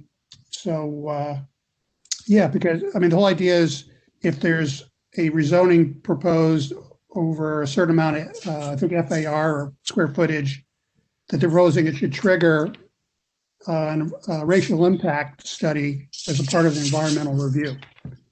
And I don't know if folks read the article, but one of the lead community folks on it is Rob Solano. Yes. And, yes. His organization that he leads, Churches United for Fair Housing, they created a study to see the impact of the 2005 rezoning that it had on the south side. And it was like double-digit percentage displacement of residents, primarily people of color. So, so I don't know. I don't know what to do. The fact that it's been referred to housing when I feel like it's really, it's about zoning and land use, which can obviously affect housing. So, So if I may, Steve, so I do play a dual role because I'm in this committee and I'm also part of the housing committee. I'm usually, my video is usually on. It's not working. That's why you can't see, which is probably the best thing. But anyways, I think the recommendation when we spoke at the full board meeting, and I did read the article, by the way, which was excellent, and it's very factual, and I'm glad that Cuff took the lead in conducting that and actually in putting the data together. So I believe the recommendation was that the housing committee meet with the ULURP committee to discuss the issue and bring it back to the full board. I was not aware, Del, that the chair sent you a communication saying to punting it to the Marie, committee. let me just interrupt you. I asked Marie to forward that email to the entire board so everyone can see it. So yes, she directed that I not put this on our agenda. Okay. Well, yes. I disagree with that action because it definitely is an issue that has to be talked about in the land use committee, the ULURP committee. It's about zoning, rezoning, and how we inform or advise the direction of the rezonings that happen in the area. Of course, this is something that's gone. It happened years ago. It happened in 2004, 5, but we just can't allow things like that to happen again. I do live in the South Side. I lived in the South Side. I've been a member of this community for years, decades. I know of the impact as a person of color. Thankfully, I was not displaced. However, I know many families that are no longer here, people that I grew up seeing that were displaced because of the rezoning. So with that said, I just don't understand why it was punted to happening. What I understood was that it was to be a discussion and collaboration with the housing committee. And maybe that's a conversation to have with the chair. Maybe it's a matter of joining the housing committee when they meet. And that's next month. I mean, I don't know. I can't even imagine why. It's a topic that's not to be discussed here. So, you know, it certainly, since you are on the housing committee, you might want to suggest to Rabbi Niederman that he join with the land use committee when discussing this. I think that's certainly a possibility. Could someone send the Cuff article again? I'm sorry it was sent before and I missed it. But I think that would be a good thing for all of us to read so that we're ready to discuss or not. Yes, it's a good article. Yeah. Steve, do you think you could send it out again? You sent it to me. Oh, Steve. I think you're muted, Steve. He sent it on the 24th of January. Oh, okay. Can you send it to all of us, Steve? I just put it in the chat. Okay. So I didn't raise this as a means to complain about how it was assigned, but I felt that I had an obligation to address this and bring it up and give all of you and anyone who's attending this meeting tonight a notice about this, because I think it's very important, whether I think it needs to be discussed one way or another. And I will mention that, you know, I've been in this neighborhood for over 40 years. So when I came, when I came, I was fortunate enough to be able to buy a house, albeit a very broken down house, but it was a house. But many people that I worked with over the years in my community activities, whether they be people of color or ethnic people, you know, from Poland or from the Ukraine, they're just gone. They're gone. They were all displaced. And I will mention that I think that my way of looking at trying to get power to get people who are making decisions about us, to get them to listen to us, is to get as many people as possible to realize how much they have in common.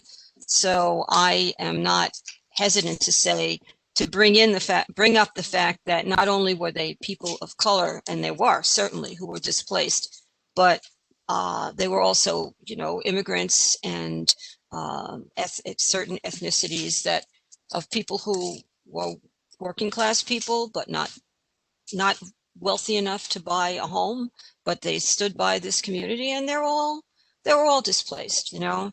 And so that just, to me, makes the pot bigger. Like this, how many people were displaced. And I think it's I think it's just a horrific situation that we all bought the promises that nobody would be displaced, and there would be plenty of affordable housing. And here we are. So I think this is a very important topic, and one way or another, it needs to be looked at. I agree. Can I make a recommendation that, you know, maybe there was some misunderstanding on the chair's part, perhaps, but whether or not that, you know, that the housing joins the land use next month, because otherwise the 4th is after the land use meeting. So it would be better if they joined, I think, the land use, so that, and that we perhaps ask Rob Solano to give a little presentation about it, and also ask him what we could do to support this, what could come from the community board to be able to support this. And then we'd vote accordingly, you know, if we want to do that. But I think having both together would probably be very, and I do think it's a land use, as you know, as everybody has said and as Steve has said. Yeah.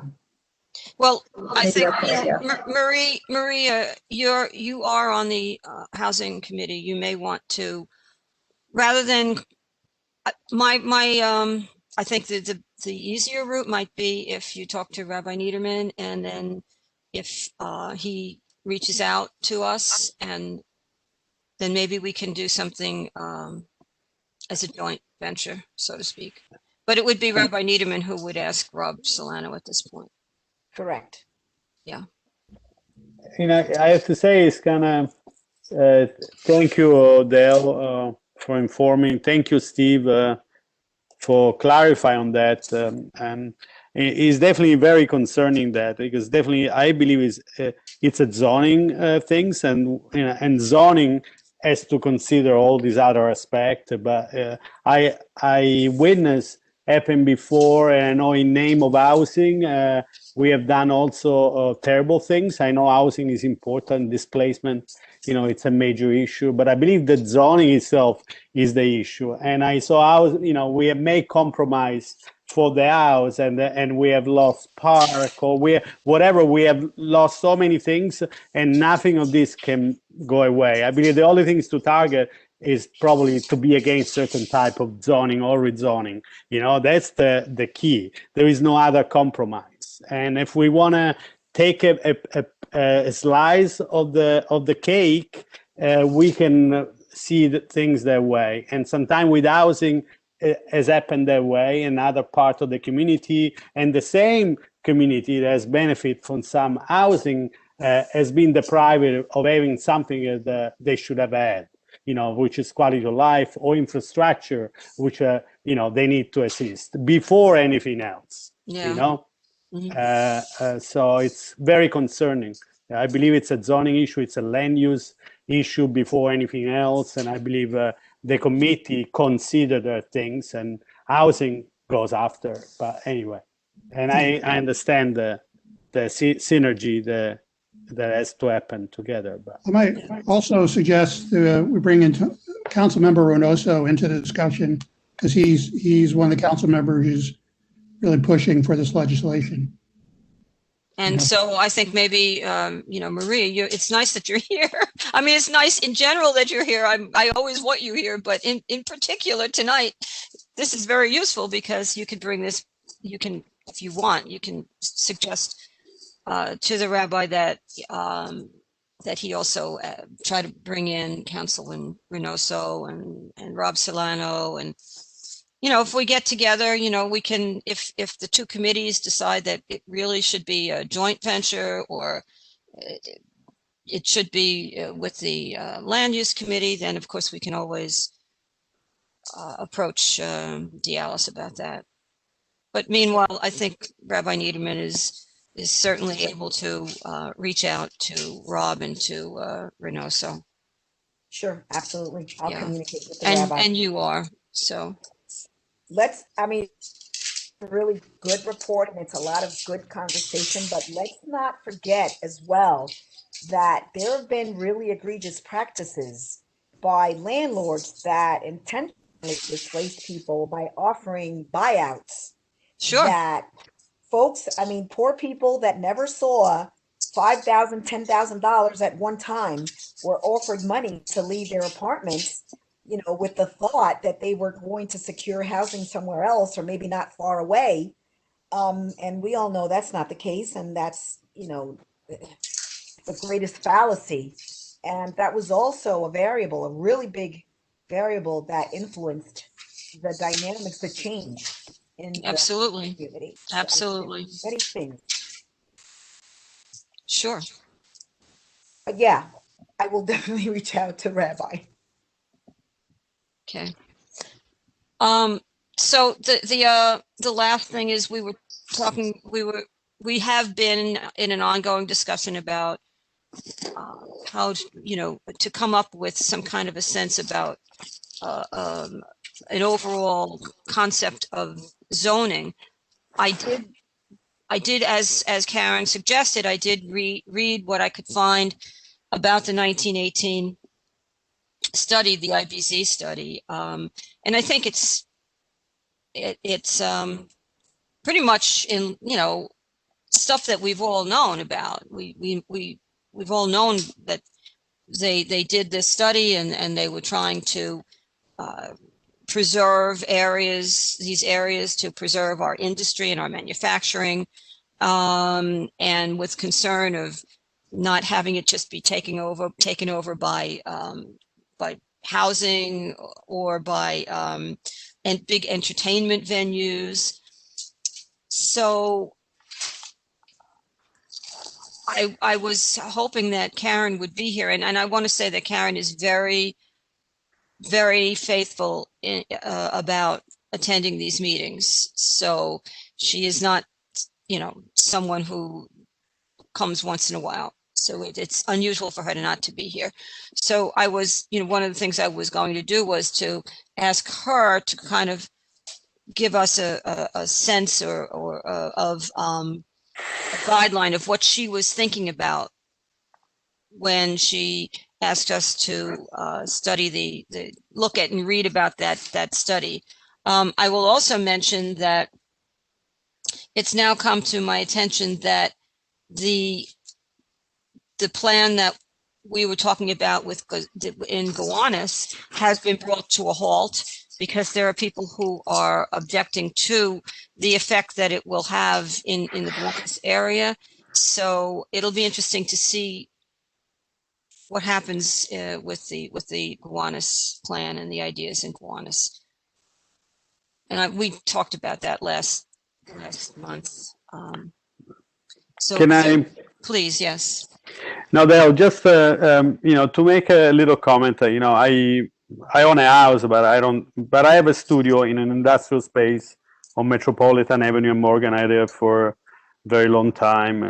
It's an old kind of loft manufacturing space, and and I'm friend with a landlord. It's one of the relation where strangely enough, is another human. We became friends along the year. It's been very fair, very modest, and has allowed people like me or other artists or other creative people to have a space, and so that's, very valuable. But it's having difficult. And just to tell you, I don't know if you're aware, how much tax real industrial space have to pay. It's kind of way where landlord like mine, they are pushed to make certain decision or sell or rezone. You'll pay less taxes if you're not industrial. And Iran is on kind of manufacturing business, but he has like $40,000 of taxes a year for 12,000 square feet, which means or he has very high rent and creative people cannot have space anymore,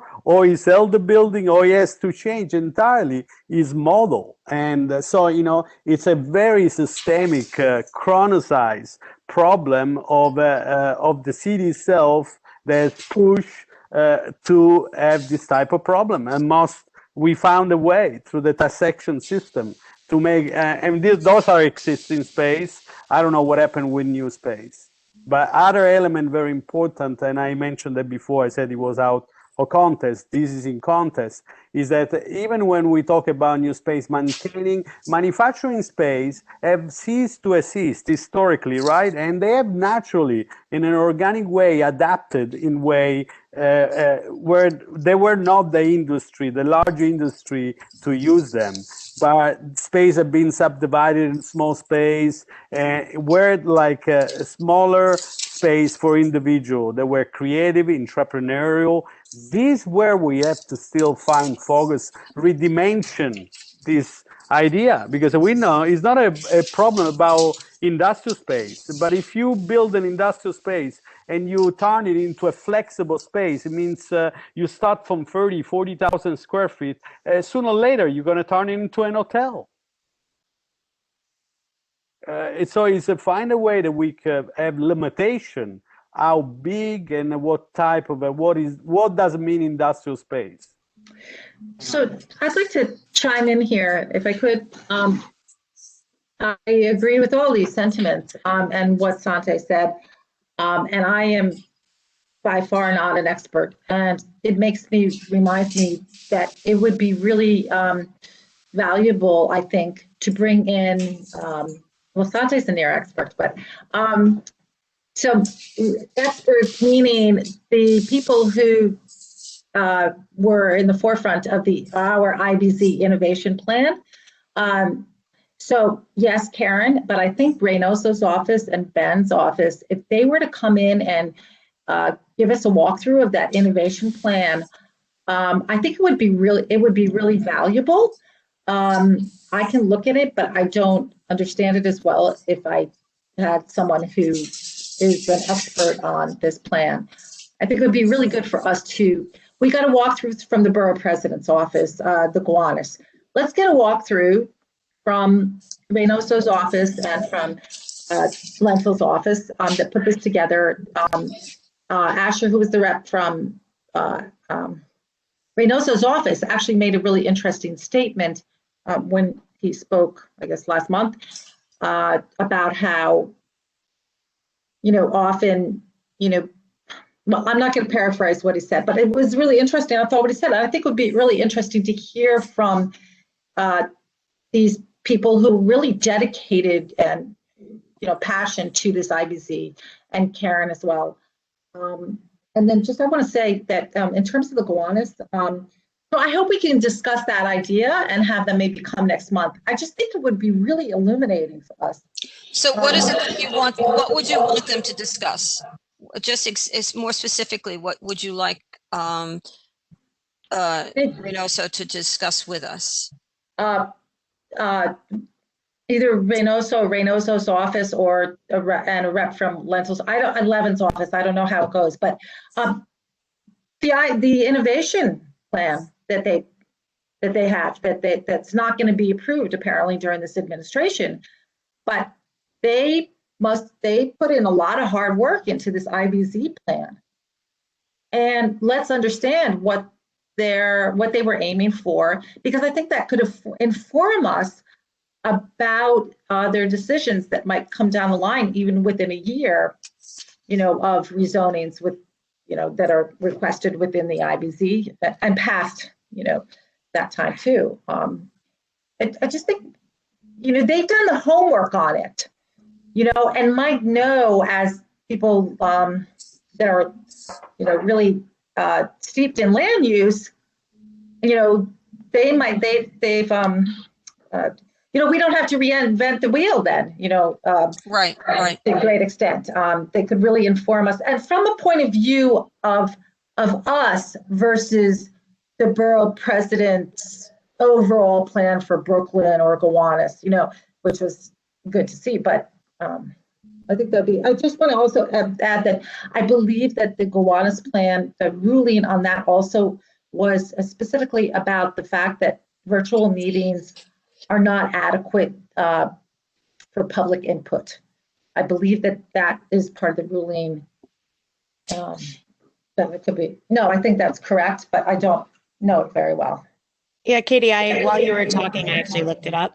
And it was based on the virtual meetings that they shouldn't go through a large ULURP essentially during COVID because it's not an appropriate time for communities to be able to consider a large scale rezoning like that. But to chime in, I do think what you're saying, Katie, is good. And I think as, this was my first meeting, so I also would benefit, I think, from some understanding of landmarks. Just for the beginning part of the call, I didn't speak at all because when Trino said what it is that they're looking to do, I realized I didn't know. So if anyone has any resources that they can send me on that, but I think as a whole, whenever we're looking, we have a community's perspective and whatever guidance we can have, I'm all for it. And maybe that's not a meeting, maybe that's even just, sharing of information. I'm not sure how the group works, but I'm happy to read whatever historical documents, I can to be a better member of this committee. Just to say, I think besides the historic district, specifically the IBZ and having experts on that, I think is really important too. Sure. So again, I had expected that Karen would be here and then we would move forward with that. But rather than, we don't want to just put things off. So I can reach out to Karen and just tell her that we're hoping she will be able to be at next month's meeting.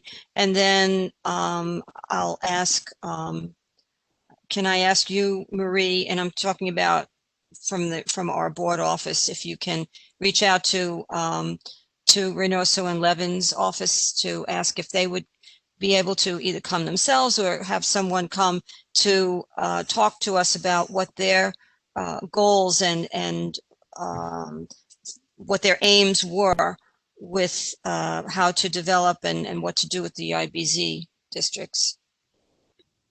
So is that something I can ask you to do, Marie, on behalf of the board, the office? Is that okay?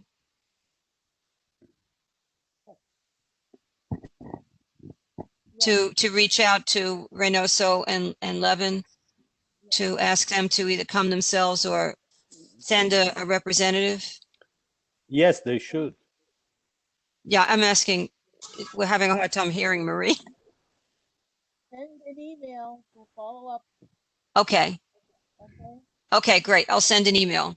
I heard. Yeah, Del, can I just pose a question? Sure. Just looking at the bigger picture and asking these questions and looking for input is what our goal as a committee and board with relooking at the Norfolk and IBZ, because the rezoning or whatever the plan was is stalled, it seems, until they have new blood in the in City Hall.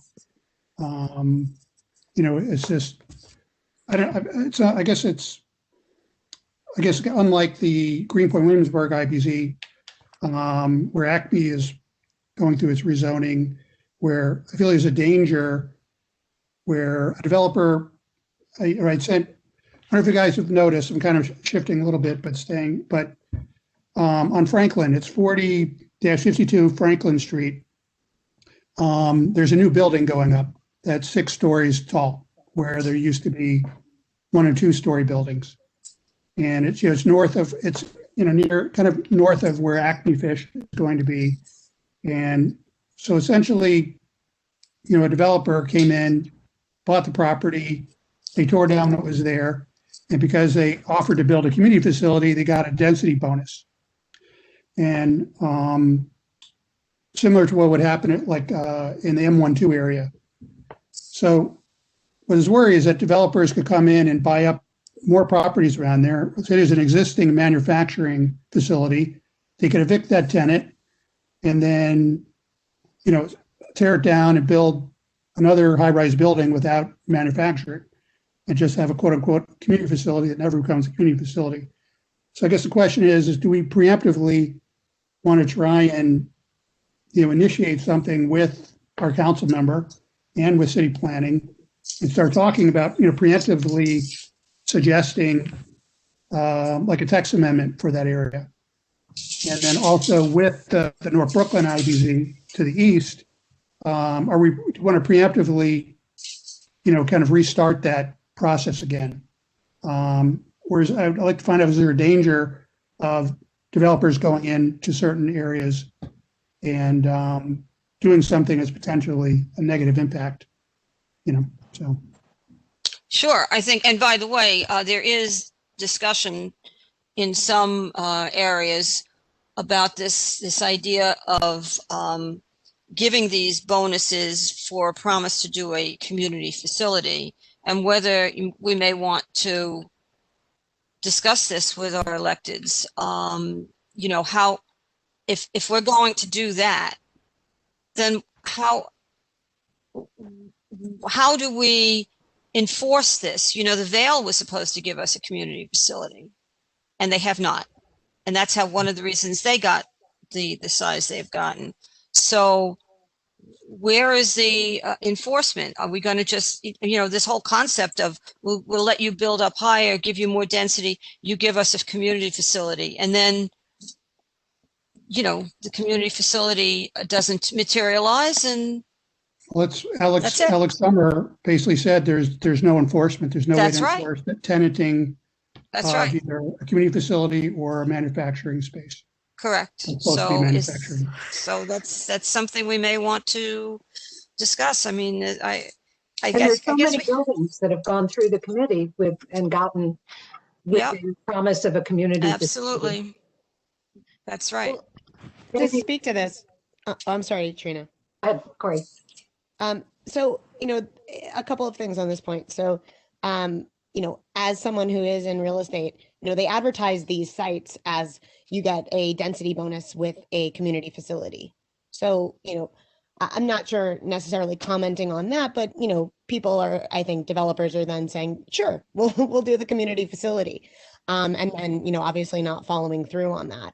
And I think that that's unacceptable. And I'm not sure as a new non-voting member here, how we would approach that. But I was on a pretty interesting call with Emily Gallagher, had a press conference about the 421A and developers that were raising their rents above the, allowable rent, and how there's really no oversight in that program as well. And so using that just as an example, but I think that obviously if a developer is getting a bonus for something, then there needs to be some oversight. And so maybe it is that the next time this is brought up to us, or I'm not sure how exactly this works, but then, we need to have some system of being able to say that no, in fact, that it's not there, and have maybe a year or 2 years in or whatever is appropriate based on economic conditions to say that this space is then full, or there is some sort of repercussion, because it is absolutely sold to developers. And they're being built as of right with the community facility. The building that Steve referenced, that didn't come to us. That was the building as of right and putting the community facility in. Yeah, I think it's a matter of knowing what the mechanism is. Is it a legislative mechanism that would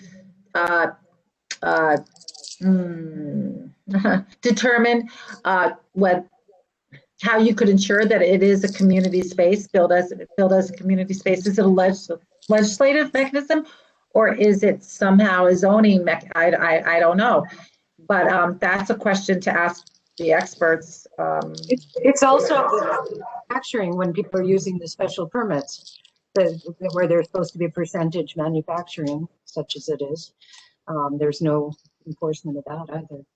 It's talking about enforcement and accountability. So who holds the investors accountable to ensure that they live, thank you, that they follow through with commitment? We need some press. Well, there is no, right now, there is nothing. They don't have to actually fill the space. So if it were to be that they could only occupy the rest, the residential, if the community facility was filled, like what would be the mechanism for that? Like, how would it change from being just optional to being mandatory? I don't know what the mechanism is, but. So I have, I don't have a great answer for you, but I can tell you that when I spoke to the people from the board of CB8, they felt that one thing that they came up with was to have these developers enter into an enforceable agreement, or at least have the developers agree to put something in writing, to put something in a deed, to, and we did this with the Acme Fish. You can see that our recommendation was that the city make them put things in writing, that they be held to it. Now, in terms of the community facility, I think that's a very, I think it may be a somewhat complicated issue. So they can say, oh yes, we'll put in a school. And then they may know full well that, or they may suspect that, you know what,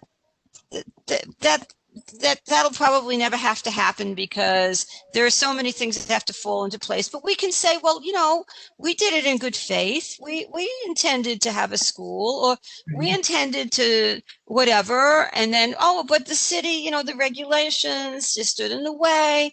So I think that the idea of the idea of giving these bonuses with these unenforceable promises for a community facility might be something we want to discuss with Reynoso and Levin, and maybe bring in Richard Barrick too. Maybe we'll have him because he's also agreed to participate, and he's really a great resource. Richard Barrick from the Borough President's Office. I would say maybe we'll ask him, and he's been very willing to attend our meetings and to give us guidance. He was very helpful with the Acme Fish resolution, with helping us to figure out conditions that would, at least with our recommendations, that would make the developer put requirements, put the conditions in writing and agree in writing and put it in a deed and whatever. So to me, it's not an easy answer, because I'm sure some people are going to say, wait a minute, we don't want to give up the possibility of having community facilities. The question I think that we're all kind of like talking about here is, yeah, but they don't seem to be putting in these community facilities. There doesn't seem to be any enforcement, and I think that's to me it's a valid issue.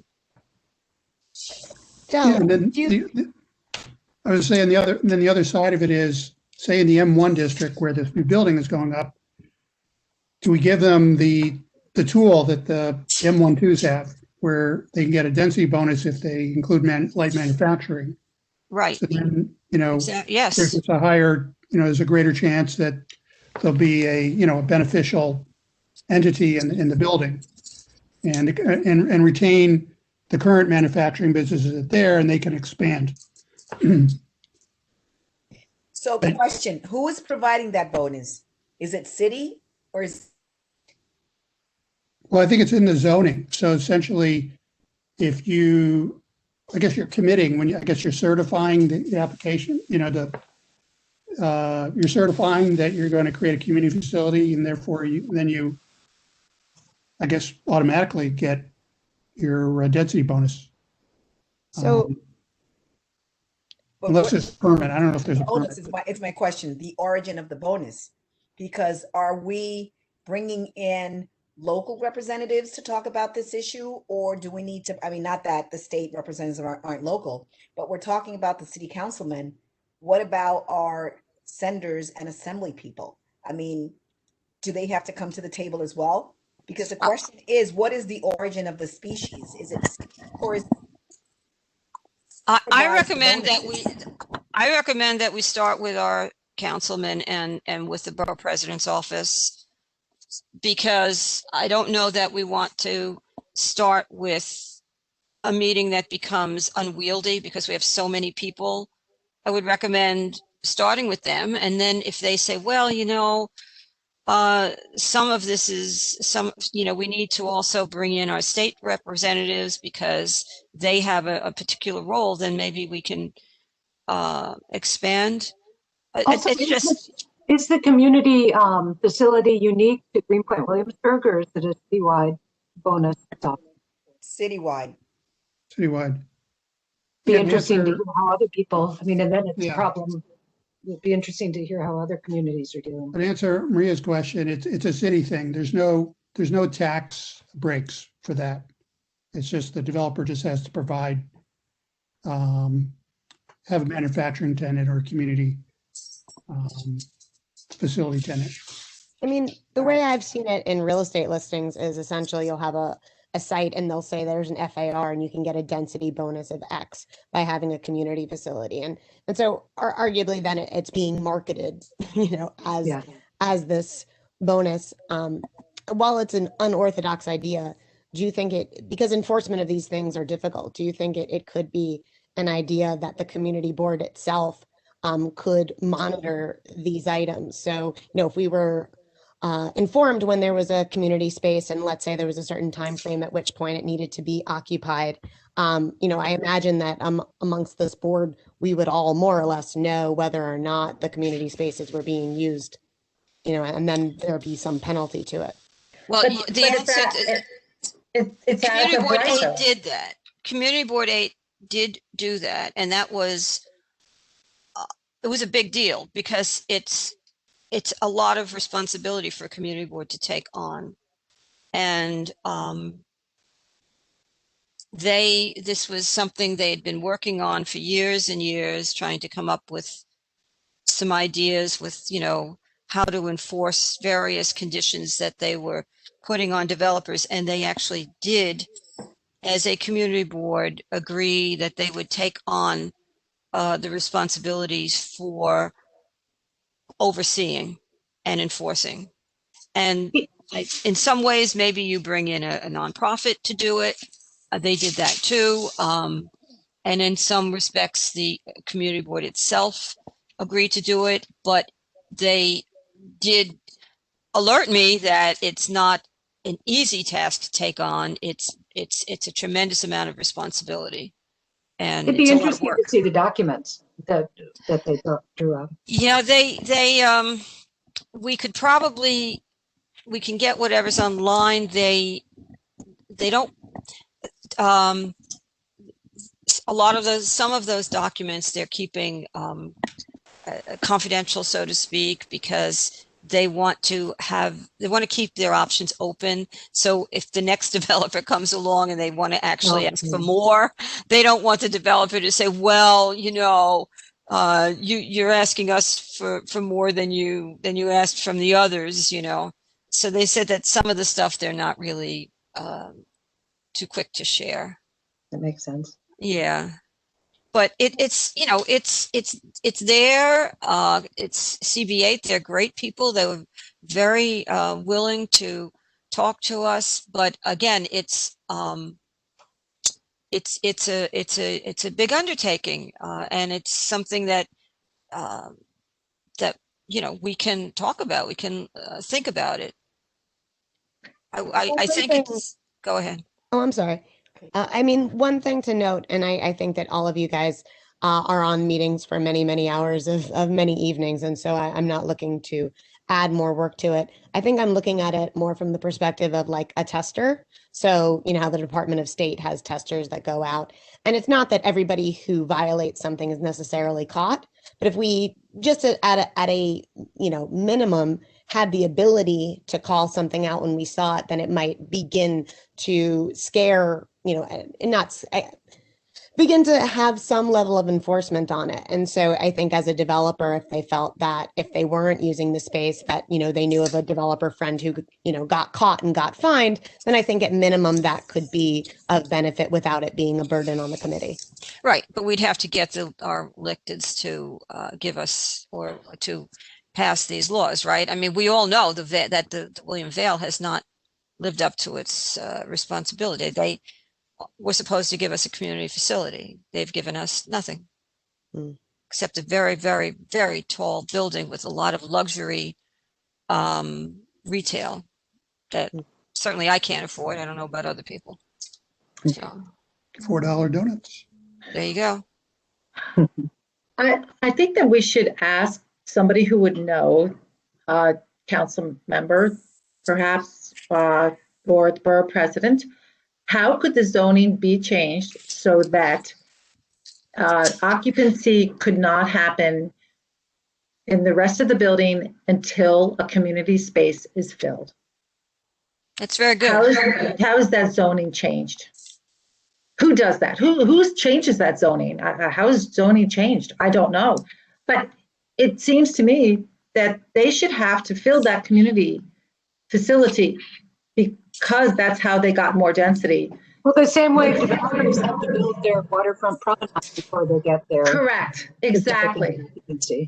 Exactly. Right. And then, and also they had to build the affordable housing before they could build the rest of the. Right.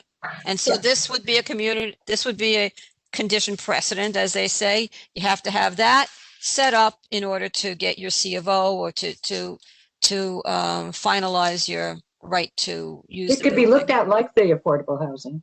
Sure. But the affordable housing, does it just have to be built or does it have to be built and filled? Because they can say they can leave space vacant for communities facility. I don't know. Yeah, that's a good question. I don't know. But at least there's some mechanism saying you need to do this before this. Yeah. It's a good thoughts. Well, so I will write an email to Marie. I'll reach out to Karen Nieves and tell her that tell her we need her. We need her to come next month. It's so good to have Corey and Katie. It's really great to have you guys. Yes, it is great. And by the way, it's not that you're non-voting members, you vote. You vote in the community. Your vote there. Yeah, Corey, you said that you're a non-voting person, but you do get to vote. Your vote, the votes of the non-board members are tallied separately, but you get to vote, and your vote does count. And you count as for quorum too. And the quorum, you count in the quorum. Well, thank you. Yeah. I'm happy to be here. Good. I'll send you some information, and Katie, I'll send it to you too, about landmarks. We had a woman from the Historic District Council come several years ago that kind of walked us through how to look at properties, and she left a handout. And so I'll dig it out, and it'd be good to look at it again. Maybe we can all look at it. We can send it to Yes. Let me just mention one little thing that I certainly wasn't going to mention while we were talking to the applicants, but if a building becomes so decrepit that it's torn down, then what we've learned is Landmarks pretty much lets them build. They give tremendous lenient, they're very lenient with respect to what they're allowed to build in its place.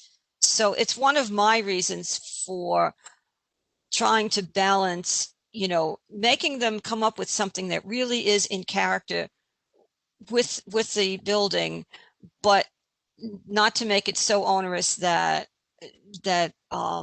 ultimately the building is going to just be abandoned or is just going to go into ruin. Just a thought. I mean, it's just a thought. To me, it's always that conflict, you know. I didn't like the way the architect thanked us for our kind words and illuminating. Oh yeah, that was lovely. That was lovely. You're very welcome. You're very welcome. Well, maybe we can call it a night, and we have, you know, I've got my marching orders for setting up next month. Are there any buildings coming to us anytime soon? Is there anything that you know of? Aside from the looming threat of the 2 trees, you know, and the ex-Con Ed site, I don't know. Marie might know. Marie, do you know something else looming up? It's like 307 Kent. Is that still in the pipeline? That's the old Vixen or whatever it is. The Villain. Yeah. What was that, Marie? She has to check. Okay. Yeah, and there's one on, it's like Manhattan, Driggs, and Lorimer. It's a Cucker, the old Cucker factory. Oh, yeah. Weren't there renderings that came out? Yeah. And when is that? It's at Driggs. It's at the Park Luncheonette. It's in between that. It's not being built as of right, is it? But they want a rezoning. They want to upzone. It's like 10 stories. With a community facility. That's right. But can I ask you something, guys? Are you all experience problem tonight with WebEx? Is all very delayed? The image? Yes, I am. I saw some. It's kind of iffy. Because this is something not connect to our committee and saying generally we've been talking about the system, the platform to be very participatory. They've made some change, and my other laptop it wasn't updated, and so no longer support operating system for a platform used from the city. People may not have the money, may have an old computer. This become an issue, if you need like the latest version of operative system. And so something is going on. It's kind of strange. Sorry, just unrelated. Okay. Well, good night, everybody. All right. Good night. Bye. See you soon at the community board meeting. Good night. All right. Good Thank you. night. Thank you. Thank you. Take care. Thank you all. Thank you very much, Dal, and everybody. Thank you. Marie, thank you. Thanks, Marie.